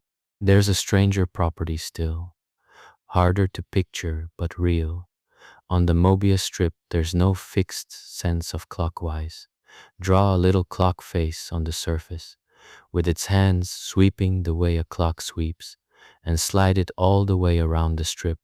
When it comes back to where it started, it's been flipped into its mirror image. The hands now sweep the other way. Nothing was turned over by hand. The surface itself did it, just by carrying the little clock once around. On a normal surface, clockwise stays clockwise. On the Mobius strip, the idea of clockwise can't even be pinned down. Mathematicians call a surface like that non-orientable, and the Mobius strip is the simplest one there is. The shape is named for a German mathematician, August Mobius, who described it as a piece of mathematics in the 1850s. Another German named Listing found the same thing at about the same time on his own. But the twist itself is much older than either of them. It shows up in Roman mosaics from more than 1700 years ago, ribbons drawn with a single twist in them. Whether those old artists knew what they had or just liked the look of a twisted band, no one can say, and working people knew the trick even without the math. Machinists figured out long ago that a drive belt given a half twist wears more evenly because the wear gets spread over the whole surface instead of just one face, so the belt lasts about twice as long. A picture of a chain arranged with just such a twist turns up in a book from more than 800 years ago. The shape was useful before anyone thought to call it strange. The Mobius strip really comes alive when it gets cut, and this is the part worth trying with real scissors. Take the strip and cut it lengthwise, right down the middle, all the way around. Common sense says this should split it into two separate loops. It doesn't. It comes apart into one single loop, longer than the first, and now with two full twists in it, still all in one piece. Cut a plain ring down the middle, and you get two rings. Cut a Mobius strip down the middle, and you get one bigger ring.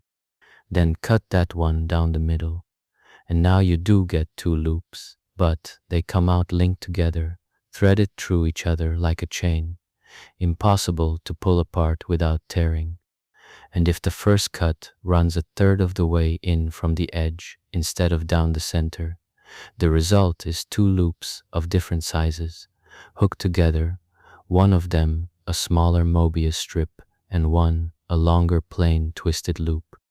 These cutting surprises never quite lose their charm, no matter how many times a person does them. The one-sidedness has other odd effects. On a flat map, 4 colors are always enough to color any set of countries so that no two touching countries share a color. That's a famous hard-won result about the flat plane. But on a Mobius strip, 4 colors aren't always enough. A map on a Mobius strip can need as many as 6. It's possible to carve the strip into 6 regions where every single region touches every other one, so all 6 need different colors. The twist makes room for a kind of crowding that the flat plane doesn't allow. The shape has drifted out of mathematics and into everyday life. The recycling symbol, the 3 bent arrows chasing each other, is drawn as a Mobius strip, 3 arrows with a twist so the loop has just one side. Conveyor belts and typewriter ribbons have been built as Mobius strips so they wear evenly and last longer. Escher, the tiling artist, drew ants marching endlessly around a Mobius strip, forever on the single surface, never reaching another side because there isn't one. And a certain kind of story, where events come back around but flipped, changed, not quite the same, gets called a Mobius strip of a plot. But the deepest thing about the Mobius strip isn't any single trick. It's what it points to. All its strangeness comes from a fact that has nothing to do with size or distance or angle. A plain ring and a Mobius strip can be the very same size, made of the very same paper, and yet they are fundamentally different objects. And the difference is only in how the surface is connected to itself. That's a new kind of question about shape. It sets aside how big, how long, and what angle, and asks only how it's put together, what connects to what. And that question opens the door to a whole branch of mathematics where a shape can be bent and stretched and pulled like putty, and the only things that matter are the ones that survive all that pulling. That branch is called topology, and it's one of the strangest and most freeing ideas in all of mathematics. In ordinary geometry, the size of a thing matters, and its angles matter, and the lengths of its sides. A big triangle and a small triangle are different. A square and a circle are different. Topology throws almost all of that away. In topology, a shape is treated like it's made of soft clay or rubber. It can be stretched, squished, bent, twisted, and crumpled as much as anyone likes. The only things not allowed are tearing it, cutting it, punching a new hole in it, or gluing parts together. As long as a shape can be reshaped into another shape by that kind of squishing, without any tearing or gluing, the two count as the same, truly the same as far as topology cares.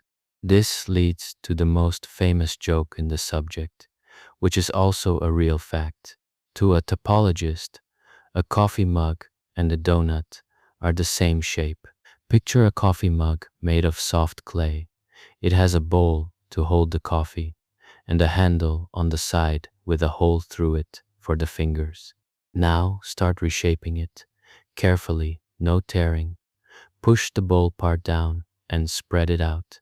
Fill it in, keep the handle with its one hole, and let all the clay flow into a fat ring around that hole. When it's done, the mug has become a donut. The whole time there was exactly one hole, the hole in the handle, and it just turned into the hole in the middle of the donut. No hole was ever made or destroyed, so the mug and the donut are the same. And the old line is that a topologist can't tell one from the other at breakfast. What that story is really about is holes. In topology, the number of holes in a thing is one of the things that can't be changed by squishing. A ball has no holes, a donut has one, a shape like a pretzel has more, and no amount of reshaping can turn a ball into a donut, because that would mean making a hole, and making a hole means tearing. So a ball and a donut are truly deeply different shapes, in the one way that topology counts as different. Meanwhile, a ball and a cube and a spoon and a coin are all secretly the same, because each one is a single lump with no holes, and any of them could be squished into any other. The Mobius strip belongs here too. Its one-sidedness is exactly this kind of property. Stretch it, bend it, make it bigger or smaller, and it stays one-sided, because that trait lives in how the surface is connected, not in its size. A plane ring and a Mobius strip are different in the topological sense, and no reshaping will turn one into the other.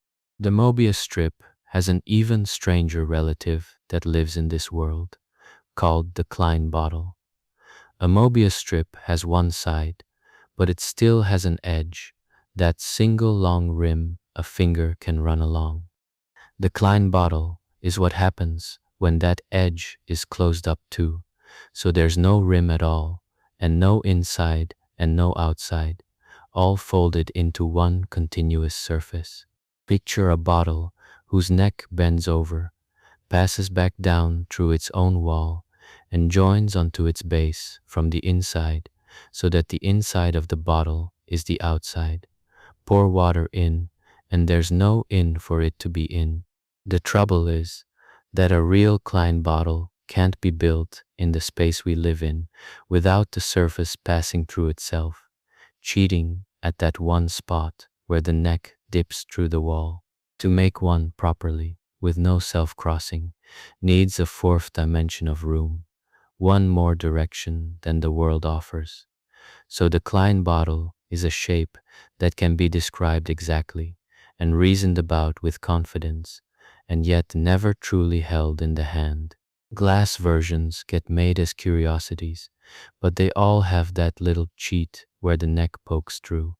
The honest shape lives one dimension up, out of reach, perfectly real to the mathematics, and forever just past the fingertips. The subject got started with a real puzzle about a real town.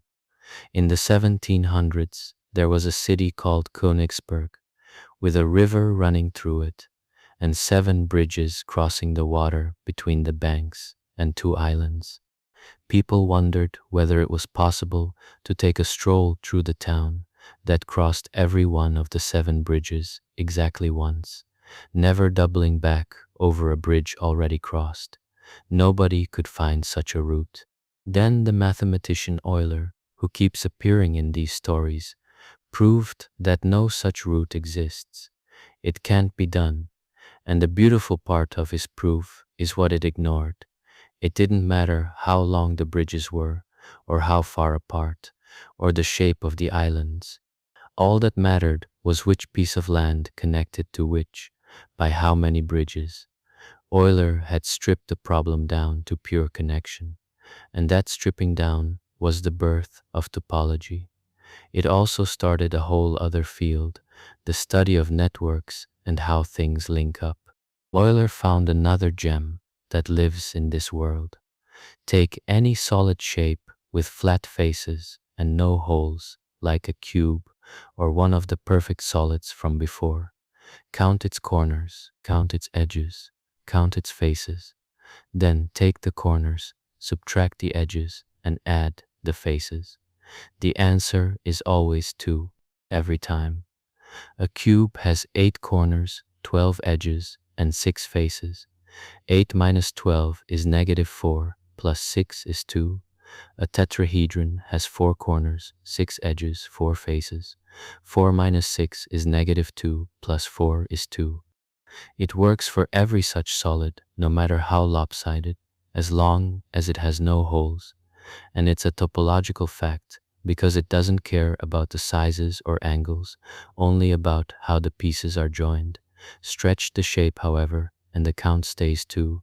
The name topology was coined in the 1800s by Listing, the same man who found the Mobius strip alongside Mobius. It comes from the Greek for the study of place, and it grew into one of the great branches of modern mathematics. But its heart stays simple. It's the study of the properties of a shape that survives stretching and bending. What stays the same when everything else is allowed to change. There's one more result from this world that's easy to feel, even without the math, and it has a homely name. It's called the hairy ball theorem. Imagine a ball completely covered in hair and try to comb all the hair flat so it lies down smoothly everywhere with no part standing up. It can't be done. No matter how the hair is combed, there will always be at least one spot, a cowlick, where the hair either stands straight up or swirls around the center. On a flat surface, the hair combs down fine. On a ball, there's always at least one trouble spot, and this has a real echo in the world. The wind moving across the surface of the earth is a bit like hair combed over a ball. The theorem says there must always be at least one place on the planet, somewhere, where the wind isn't blowing at all. A single calm point, guaranteed by the shape of the earth, always there, always moving around, but never gone. That's topology reaching out of the chalkboard and touching the weather. Topology reaches a good deal further than the weather. It's the branch of math people use to ask what shape the whole universe is. The question there isn't about size. It's about how the whole thing is put together. It might go on forever in every direction, plain and open, or it might wrap around on itself, so that a ship flying straight in one direction, never turning, would eventually come back to where it started from the other side. The way a walk in a straight line on the earth eventually circles the globe. From inside, a person couldn't easily tell the difference by looking, because either way the sky nearby looks the same. Working out which shape the universe truly has is a real question that people study, and it hasn't been settled. It's a topological question, one about connection rather than size, asked about the biggest thing there is. That's the same simple idea from the coffee mug and the donut, from the Mobius strip and the bridges of Königsberg, stretched all the way out to the shape of everything. The last 2 ideas of this stretch are about a special kind of shape, and they're the ones with the most to look at. These shapes are called fractals. A fractal is a shape that has detail at every scale, no matter how far in a person looks. Ordinary shapes get simple when magnified. Zoom in on the edge of a circle, and it looks straighter and straighter until it's basically a smooth line. Zoom in on a fractal, and the opposite happens. It never smooths out. There's always more structure, more crinkle, more pattern, and it keeps going down as far as anyone can zoom forever. The detail never runs out. Many fractals have a second feature that's even prettier.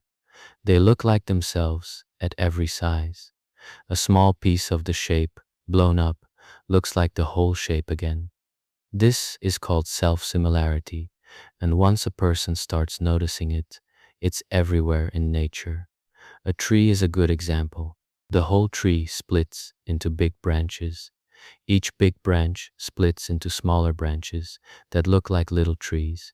Each of those splits again into twigs that look like even smaller trees. A fern does the same.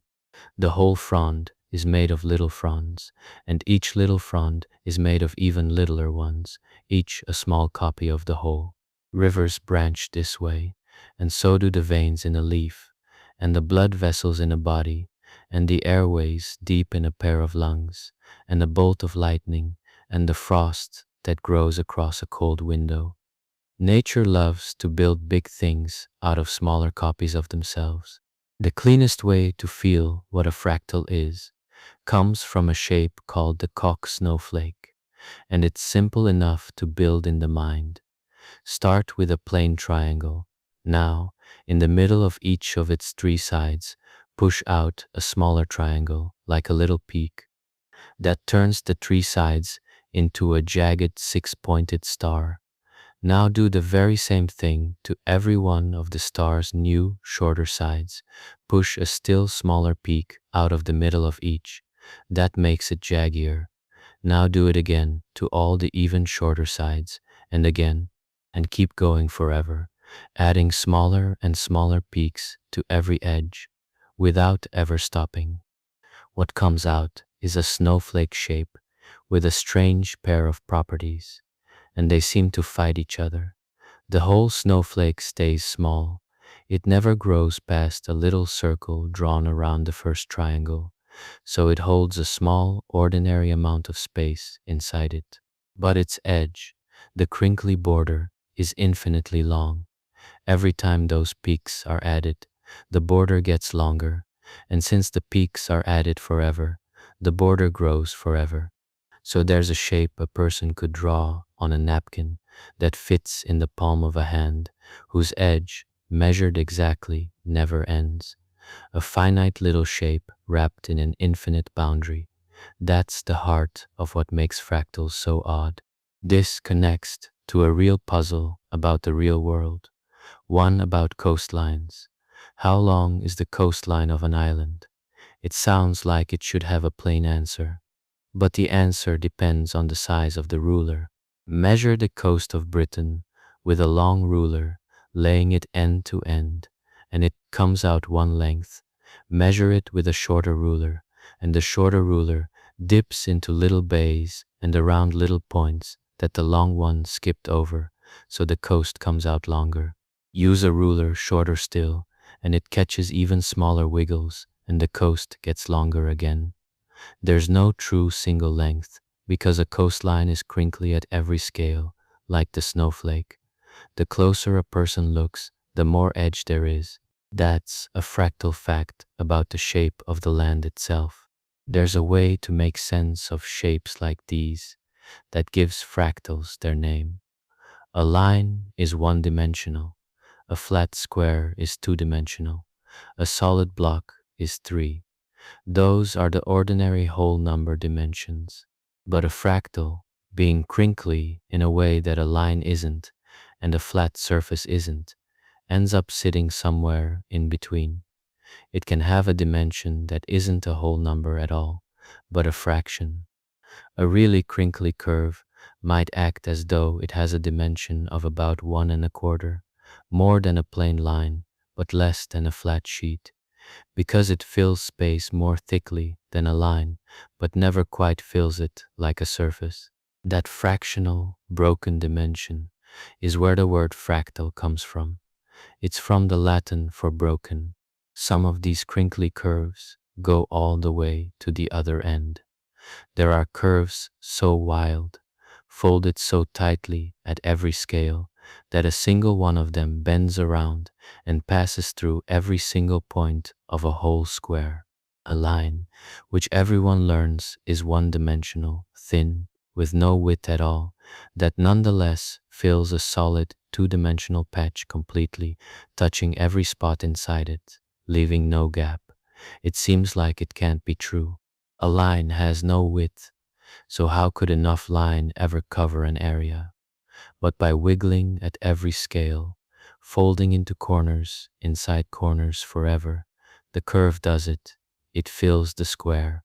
These are called space-filling curves, and they were another of the monsters that scandalized mathematicians when they first turned up, because they blurred the line, so to speak, between what counts as a curve and what counts as a surface.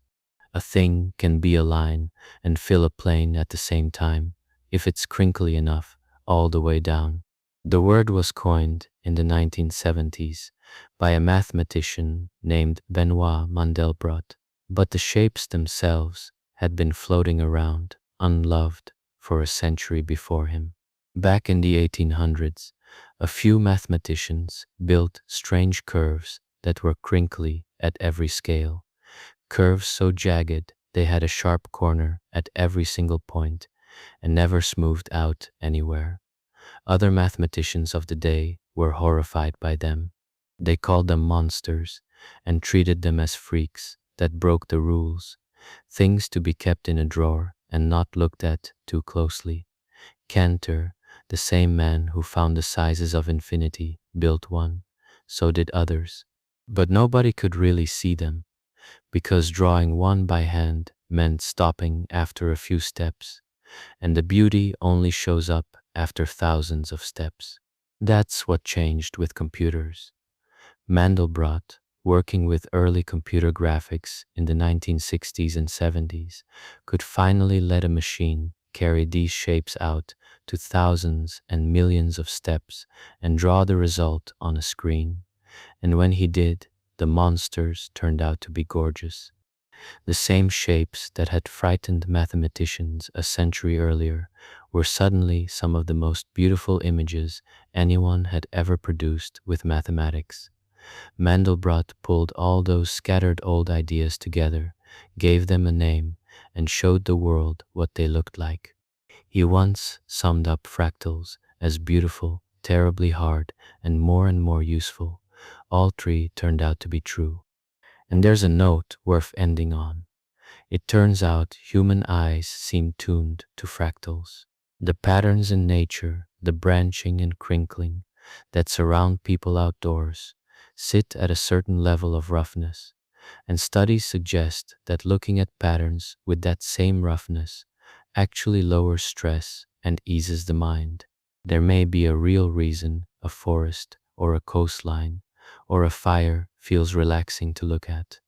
The eye grew up among fractals, and it settles when it sees one. Which leads, finally, to the most famous fractal of all, a single shape that holds more detail than anything else in mathematics, and comes from an equation short enough to write on a thumbnail. It's called the Mandelbrot set, and the rule that makes it is almost absurdly simple. Here it is in plain words. Pick a point on a flat sheet, like a spot on a map. Start with the number 0. Then follow a little loop over and over. Square the number and add the point. Take that answer, square it, and add the point again. Take the new answer, square it, add the point, and just keep doing that forever, for the one point that was picked. Now, one of two things happens. For some points, the numbers stay tame.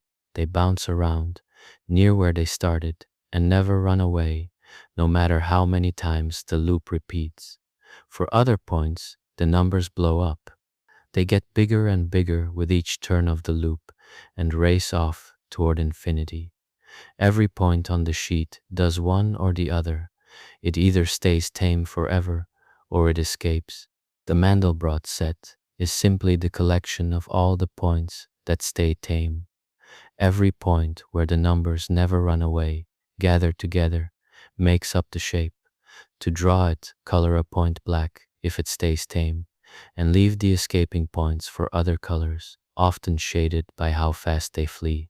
Do that for every point on the sheet, and the shape appears, and the shape is astonishing, given how plain the rule was. The main body looks a little like a plump heart lying on its side, or a fat beetle. Stuck to the side of it is a big round bud, like a circle glued on. Stuck to that bud are smaller buds. Stuck to those, smaller ones still, all around the edge, buds on buds on buds. And out of the buds trail delicate threads, like lightning or like frost, curling and branching. That's just the plain view, seen from a normal distance. The real wonder is what happens when a person zooms in on the edge. The edge of the Mandelbrot set is a fractal, the richest one there is. Zoom in on any part of the border, and it doesn't smooth out, it opens up. There are spirals and swirls and shapes people have nicknamed seahorses and elephants and valleys, all made of the same black and colored boundary. Zoom into one of those, and inside it are more spirals, finer and stranger.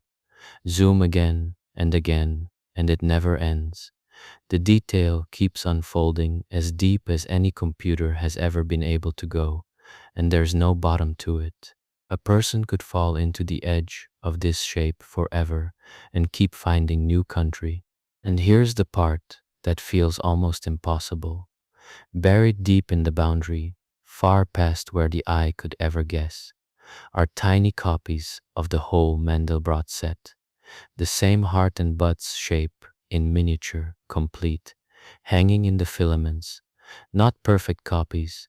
They're a little distorted, a little dressed up in new swirls, and still unmistakably the same shape, repeating inside itself at smaller and smaller scales, down and down without end. One short rule, square and add, and out of it falls a shape with infinite detail and endless copies of itself hidden in its own edge. There's a plain little fact tucked in the rule that a person can hold on to. The escape test comes down to the number 2. If the running number ever grows bigger than 2 in size, it's doomed. It will always run away after that. So the whole boundary between staying and escaping is pinned, in a sense, to that one small number. Everything tame lives within reach of it. The history is short, because this shape needed computers to be seen at all. The math behind it goes back to 2 French mathematicians, Fatou and Julia, who studied this kind of endlessly repeated squaring early in the 20th century, working with pen and paper, never able to see what they were describing. The shape was first actually drawn in a rough way in the late 1970s. Then in 1980, Benoit Mandelbrot, the same man who named fractals, got the first good pictures of it while working at a big computer company.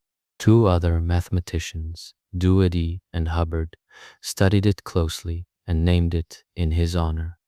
And they proved something a person would never guess from the pictures, from the early rough images. The little islands in the filaments look separate, cut off from the main body, floating on their own. Mandelbrot himself first thought the shape came in pieces, but Doherty and Hubbard proved it's all one connected piece.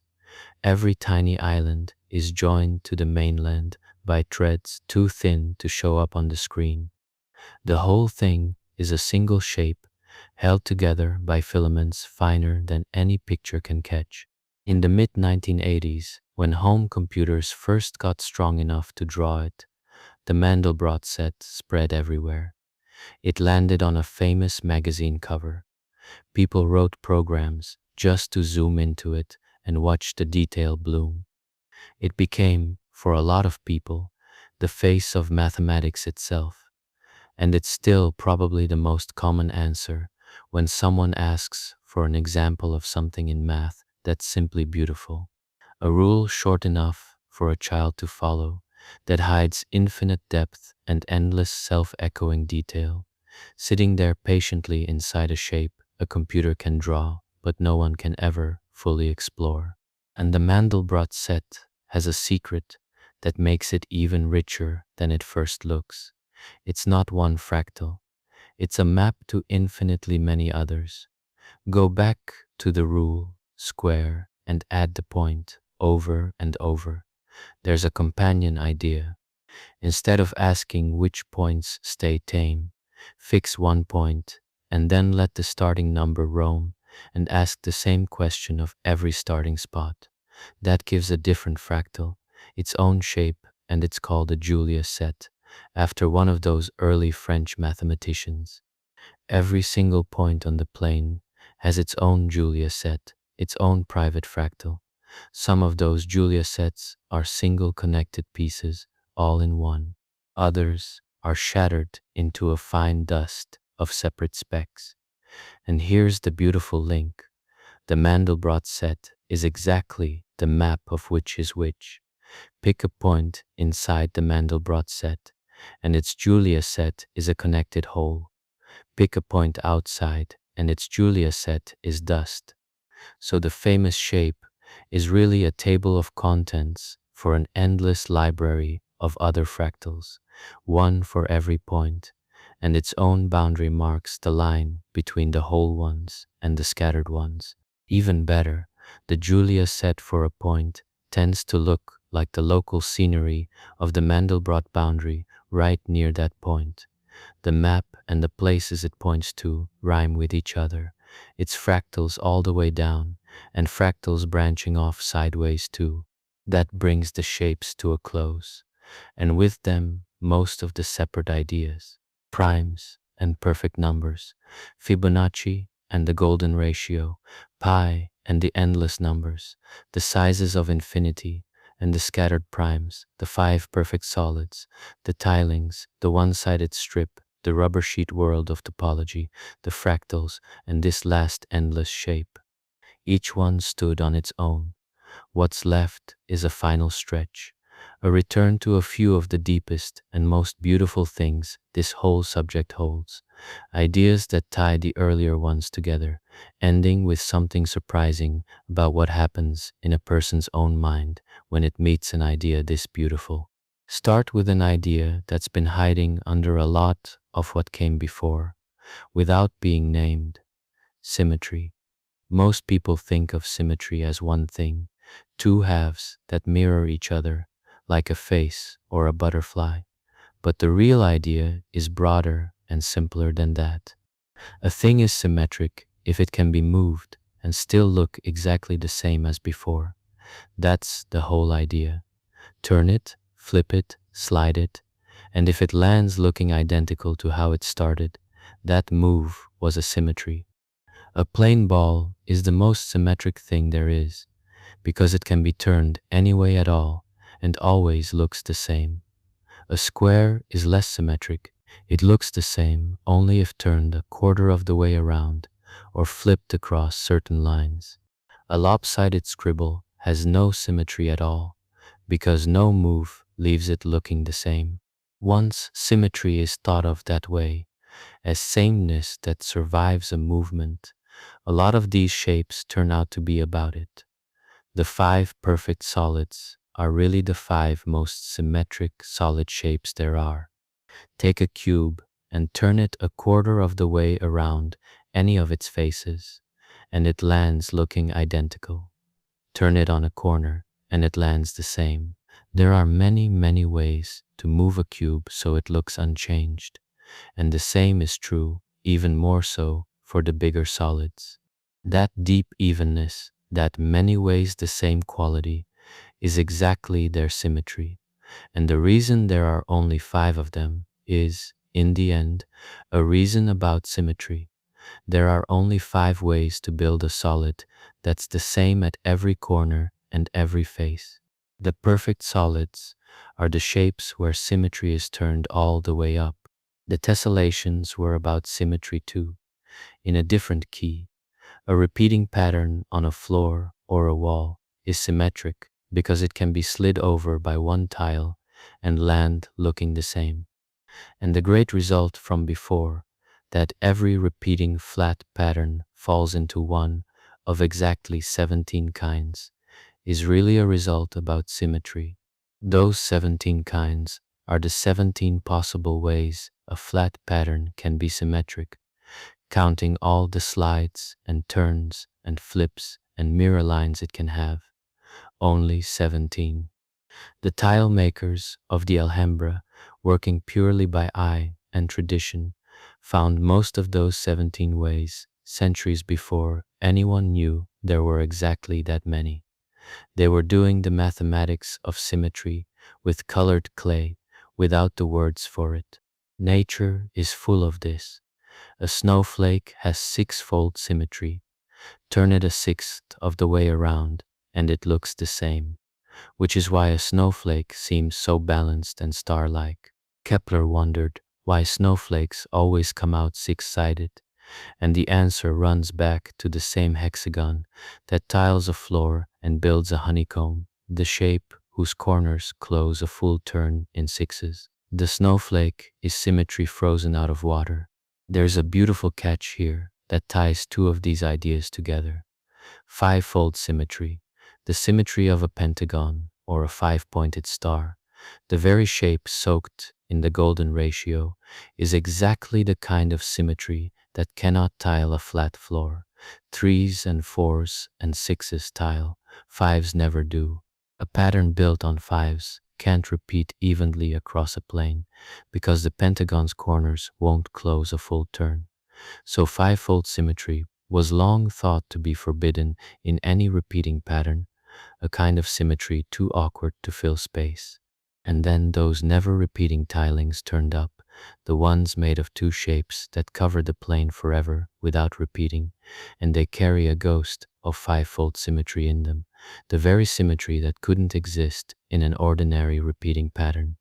The forbidden symmetry found a way in through patterns that never repeat. Symmetry even has a handedness to it, and that showed up here too.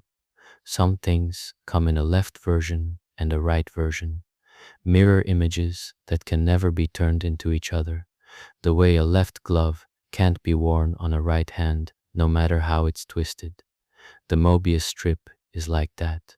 A strip twisted one way and a strip twisted the other way are mirror images, and no amount of bending in ordinary space will turn one into the other. They're the same shape and yet handed, one a lefty and one a righty. Many of the molecules that make up living things are handed in just this way, built in one mirror version and not the other. So symmetry runs underneath the solids, the tilings, the snowflakes, the pentagons, the twisted strip. It's one idea wearing many different outfits, and it rhymes with the deepest idea from the world of topology, the idea of a property that survives change.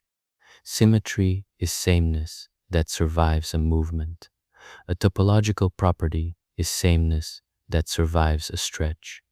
Both are ways of asking the same simple question. When a thing is pushed and pulled and turned, what about it stays the same? A great deal of mathematics, it turns out, is the patient study of what doesn't change. Now back to the very start, to the perfect numbers, because there's a whole warm little world hanging off that one idea, and it's a good place to spend some time. Remember what made a number perfect. Add up its divisors, the smaller numbers that divide into it evenly, and if they come to the number itself, it's perfect. 6 and 28 and their rare cousins. But that same adding up, done to any number at all, sorts the whole counting world into families, and the families have quaint old names. Most numbers fall short. Add up the divisors, and they come to less than the number. Take 8. The numbers that divide evenly into 8, apart from 8 itself, are 1, 2, and 4. They add to 7. 7 is less than 8, so 8 falls short. Numbers like that are called deficient. Most numbers are deficient, some of them deeply so. A prime number is the most deficient of all, because its only proper divisor is 1, so its divisors barely add to anything next to the number itself. Other numbers overflow, add up their divisors, and the total comes to more than the number. The first one is 12. The numbers that divide into 12, apart from 12, are 1, 2, 3, 4, and 6. They add to 16, and 16 is more than 12, so 12 overflows. Numbers like that are called abundant, and the perfect numbers are the ones balanced exactly on the line between falling short and overflowing, where the divisors come to the number itself, not a bit less, not a bit more. That's why they're so rare. Almost every number lands on one side or the other. Only a precious few sit exactly on the balance point. These names, deficient and abundant and perfect, come down from the old Greek way of thinking about numbers as having character. Here's where it gets lovely. What if two different numbers each add up to the other? What if the divisors of one number come to a second number, and the divisors of that second number come right back to the first? Then the two numbers are tied together, each one the sum of the other's parts. Numbers like that are called amicable, which just means friendly. The smallest and most famous friendly pair is 220 and 284. Add up all the divisors of 220, and they come to 284. Add up all the divisors of 284, and they come right back to 220. The two numbers point at each other.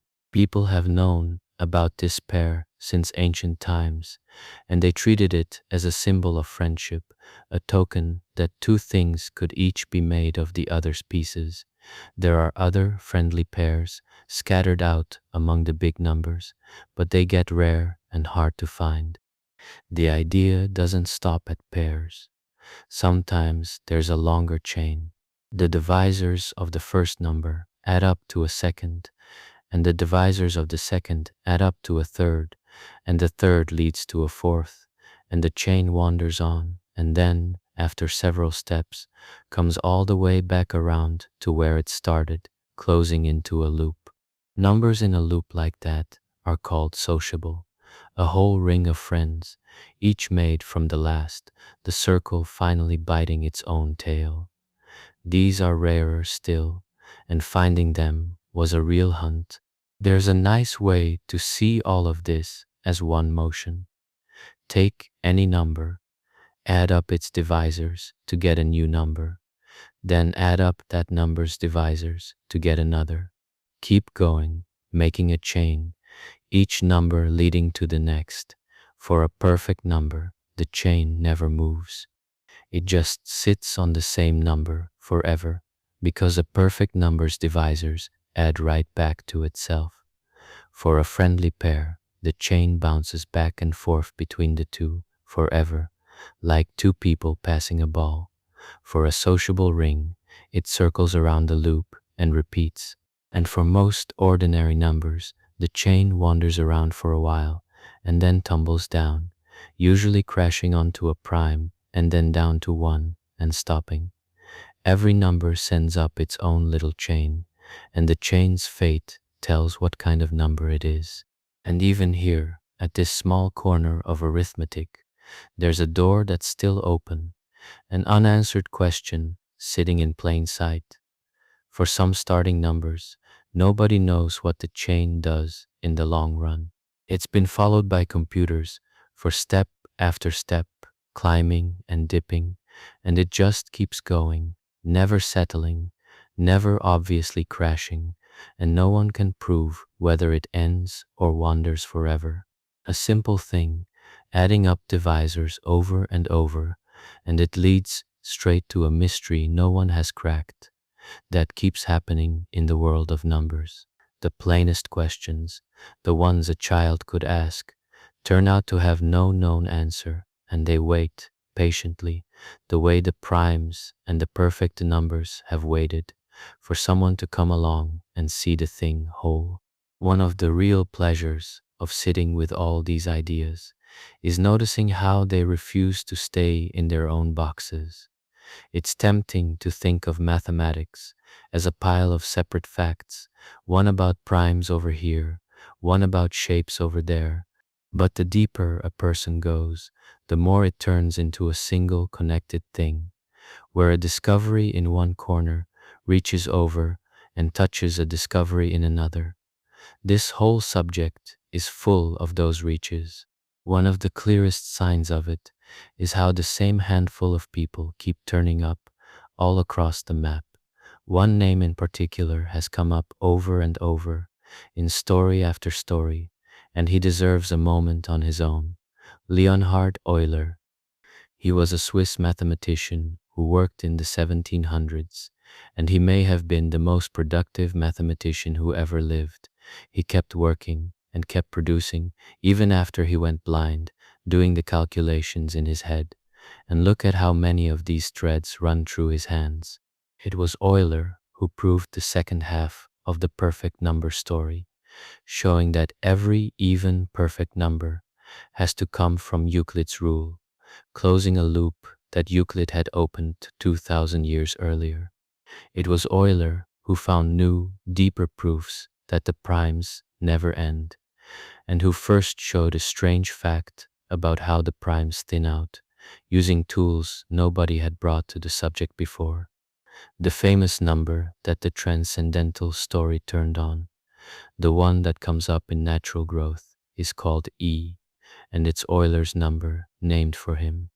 He was the one who took the little symbol for pi and made it standard, so that everyone since has used the same mark for it. It was Euler who solved the puzzle of the seven bridges and, in doing so, planted the seed of topology, that whole rubber sheet world. It was Euler who found the little gem about solid shapes, that the corners minus the edges plus the faces always come to two, and the machine at the heart of the Riemann mystery, the zeta function, grew straight out of Euler's own work on adding up unending strings of numbers. One man threaded through the primes, the perfect numbers, the endless numbers, the shapes, and the deepest open question of all. When the same person keeps appearing at every turn, it's a sign the turns were never really separate, and the ideas themselves reach for each other. Watch how they link up. The Fibonacci numbers, born from a puzzle about rabbits, lead straight to the golden ratio, the number their ratios keep climbing toward. The golden ratio then turns up inside the five-sided shape, the pentagon, hiding in its diagonals. The pentagon is the face of one of the five perfect solids, the dodecahedron, so the golden ratio is built into that solid too. And the pentagon's five-fold symmetry is exactly the symmetry that can't tile a flat floor, which is why those never-repeating tilings were such a shock. So a chain of reasoning that started with rabbits ends up explaining a surprise about how patterns fill a plane. Pull one thread and the others move. Here's another link. Pi and E, the two great endless numbers, are both transcendental, both of them numbers that no ordinary equation can ever produce, both of them sitting outside the reach of school algebra. Two numbers that arrived from completely different places, one from circles and one from growth, turn out to be the same wild kind of number, and the fact that almost every number is that wild kind was proved by Cantor using the very sizing up of infinity that ran through the middle of all this. The transcendental numbers and the sizes of infinity are one story, not two. And look at the humble hexagon, the six-sided shape. It tiles a floor with no gaps. It builds the honeycomb because it walls off the most space with the least wax. It shapes the snowflake, six-armed and balanced. It even shows up in cooling stone, in those fields of six-sided rock columns by the sea. One little shape appearing in the tile, the beehive, the snow, and the lava, each time for the same underlying reason, that its corners close a full turn in trees. When a shape shows up in that many places, it's the same fact ringing out in different rooms. Even the idea of a thing that can't be caught keeps returning in new clothes. The primes can't be pinned to a formula. Pi can't be caught by a fraction. The transcendental numbers can't be produced by an equation. The reals can't be squeezed into a list. The edge of the snowflake can't be measured with a ruler. Over and over, the most interesting objects in mathematics are the ones that slip out of every simple net thrown over them. That may be the truest thread of all. The things worth marveling at are usually the things that won't be tamed. And the strange comfort of it is that they don't need to be tamed to be enjoyed.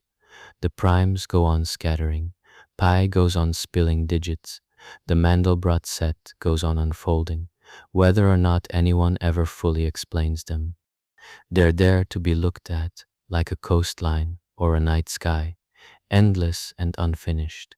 Before the last thought, one more idea, and it's a hopeful one. A lot of this has been very old. Euclid and his primes, Plato and his solids, the Greeks and their perfect numbers, all more than 2,000 years back. It would be easy to think of all this as finished, as a museum of settled facts. It isn't. The subject is alive right now, and some of its oldest questions have been cracked open in the last few years by people alive today. Take the twin primes again, those pairs of primes only two apart, like 11 and 13. The guess that they keep coming forever had sat there unproved for a very long time, with almost no progress. Then, in 2013, a mathematician named Yitang Zhang proved something that stunned the field.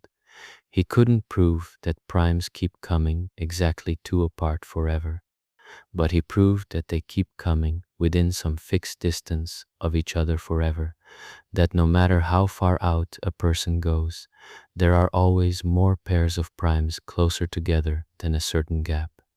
It was the first crack in a wall that had held for generations. And once he made the crack, a crowd of other mathematicians rushed in and pushed his gap smaller and smaller, working together, racing each other, narrowing the distance. They haven't gotten all the way down to 2 yet, but the thing that seemed hopeless is moving now, for the first time in ages. There's another recent gem from a few years before that. A pair of mathematicians proved that hidden among the primes are runs of them spaced perfectly evenly. Take 3, 5, 7, 3 primes each two apart, an even little ladder. Their result says that no matter how long a ladder someone wants, 10 evenly spaced primes, 100, 1,000, it's out there somewhere in the endless supply of primes, waiting to be found. Runs of evenly spaced primes of any length at all. Nobody expected the scattered, patternless primes to hide such orderly ladders, and yet they do in every length. And the plain old hunt for bigger primes goes on every single day. Right now, as all this is being told, computers around the world are grinding away, testing enormous numbers, looking for the next record prime. When one turns up, it makes a little bit of news, a prime with tens of millions of digits, bigger than any found before. The people who run these searches are mostly volunteers, lending their machines to a shared effort for nothing but the joy of adding one more number to the list. The primes Euclid proved endless are still being pulled out of the dark, one at a time, right now. the oldest subject here, is also one of its most active. These questions aren't relics, they're being worked on this very year by living hands, which leaves one last thing to sit with. All through this, the people who found these ideas kept reaching for the same word: beautiful. Kepler called the golden ratio a precious jewel and set it beside a lump of gold. The mathematicians who first built those crinkly fractal curves recoiled from them as monsters. And then a century later, the same shapes turned out to be some of the loveliest things a computer could draw. The Mandelbrot set is, more than almost anything else in mathematics, the thing people point to when they want to show that math can be beautiful. Over and over, the response to a deep mathematical idea isn't only understanding, it's the same feeling a person gets in front of a painting, or a mountain, or the sea. And here's the astonishing part: that feeling seems to be real, in the body, and measurable. It's not just a figure of speech. Take the fractals from before. It turns out human eyes and brains appear to be tuned to them. Over ages of living among trees and clouds and coastlines and branching rivers, the human visual system seems to have grown comfortable with fractal patterns, good at taking them in with ease. There's a name for this: fractal fluency, and it runs through many stages of seeing, from the way the eyes move across a scene to which parts of the brain light up. When the pattern is a fractal of a certain moderate roughness, somewhere in the middle range, neither too smooth and empty, nor too busy and jagged, the mind settles into a kind of comfort. Looking at it lowers stress. It eases the body. It's the visual version of a deep breath. Researchers have tested this in careful ways, and the results are striking. The drip paintings of the artist Jackson Pollock, the ones that look like tangles of thrown paint, turn out to be fractal, crinkly, at many scales, the way nature is. And when people look at Pollock's fractal paintings, their bodies respond the same relaxing way they respond to the fractals of nature, and the same relaxing way they respond to the pure mathematical fractals drawn by a machine. The painting, the forest, and the equation all reach the same place in a person and soothe it. The fractals are so exact and so measurable that a computer, by studying the roughness alone, can tell a real Pollock from a fake almost every time. The beauty left a fingerprint precise enough to catch a forgery. Sit with what that means. A beautiful pattern in nature, a beautiful painting made by a human hand, and a beautiful shape born from a bare equation can all touch the same part of the mind and ease it in the same way. The old feeling that mathematics is cold, that it's the opposite of art, gets turned on its head. The response to a truly elegant piece of mathematics may not be so different from the response to a truly elegant painting. Something in the brain treats them alike. The people across the centuries who kept calling these ideas beautiful weren't reaching for a loose word. They were describing something the body actually does. So think back over all of it through that light. The primes, scattered along the number line, orderly from far away and wild up close. The perfect numbers, balanced exactly on the edge, and the friendly pairs made of each other's parts. The Fibonacci numbers turning up in pine cones and sunflowers, and the golden ratio they climb toward, packing seeds as tightly as seeds can go. Pi, hidden inside every circle, its digits running on forever, holding, if the guess is right, every message that ever could be written.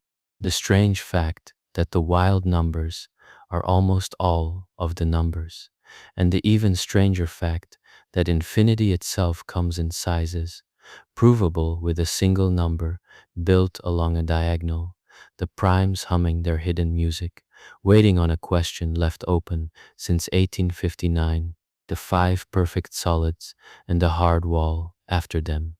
the three shapes that tile, and the 17 ways a pattern can repeat. The strip with one side, the world where a mug is a donut, and the endless coastline of the snowflake, and the Mandelbrot set, unfolding out of the plainest rule there is, forever. Every one of those is true. None of it was invented to be pretty. It was found, the way a coastline is found, sitting there, already the case, waiting to be noticed, and person after person who noticed it came away using the language of beauty. And now there's reason to think the beauty is something the mind genuinely feels, the same way it feels a painting. At the very start, there was that image of a machine, somewhere patiently working out the digits of pi, one after another, and never finishing. It's still going, out past 100 trillion digits, far more than anyone will ever need, chasing a number that doesn't end and doesn't repeat and might just contain everything. There's no reason for it, really, except the same reason behind all of this. Someone wanted to see a little further into something beautiful. That's what all of this was. A pile of true things about numbers and shapes found by people who thought they were worth looking at, and who turned out, in a way that can now be measured, to have been feeling something genuine when they called them beautiful. Nothing here needs solving. The primes will still be scattered tomorrow. Pi will still be spilling its digits. The Mandelbrot set will still be unfolding, endless and patient, holding more detail than anyone could ever reach, asking nothing at all. A shape made of one small rule, going on forever, and beautiful the whole way down.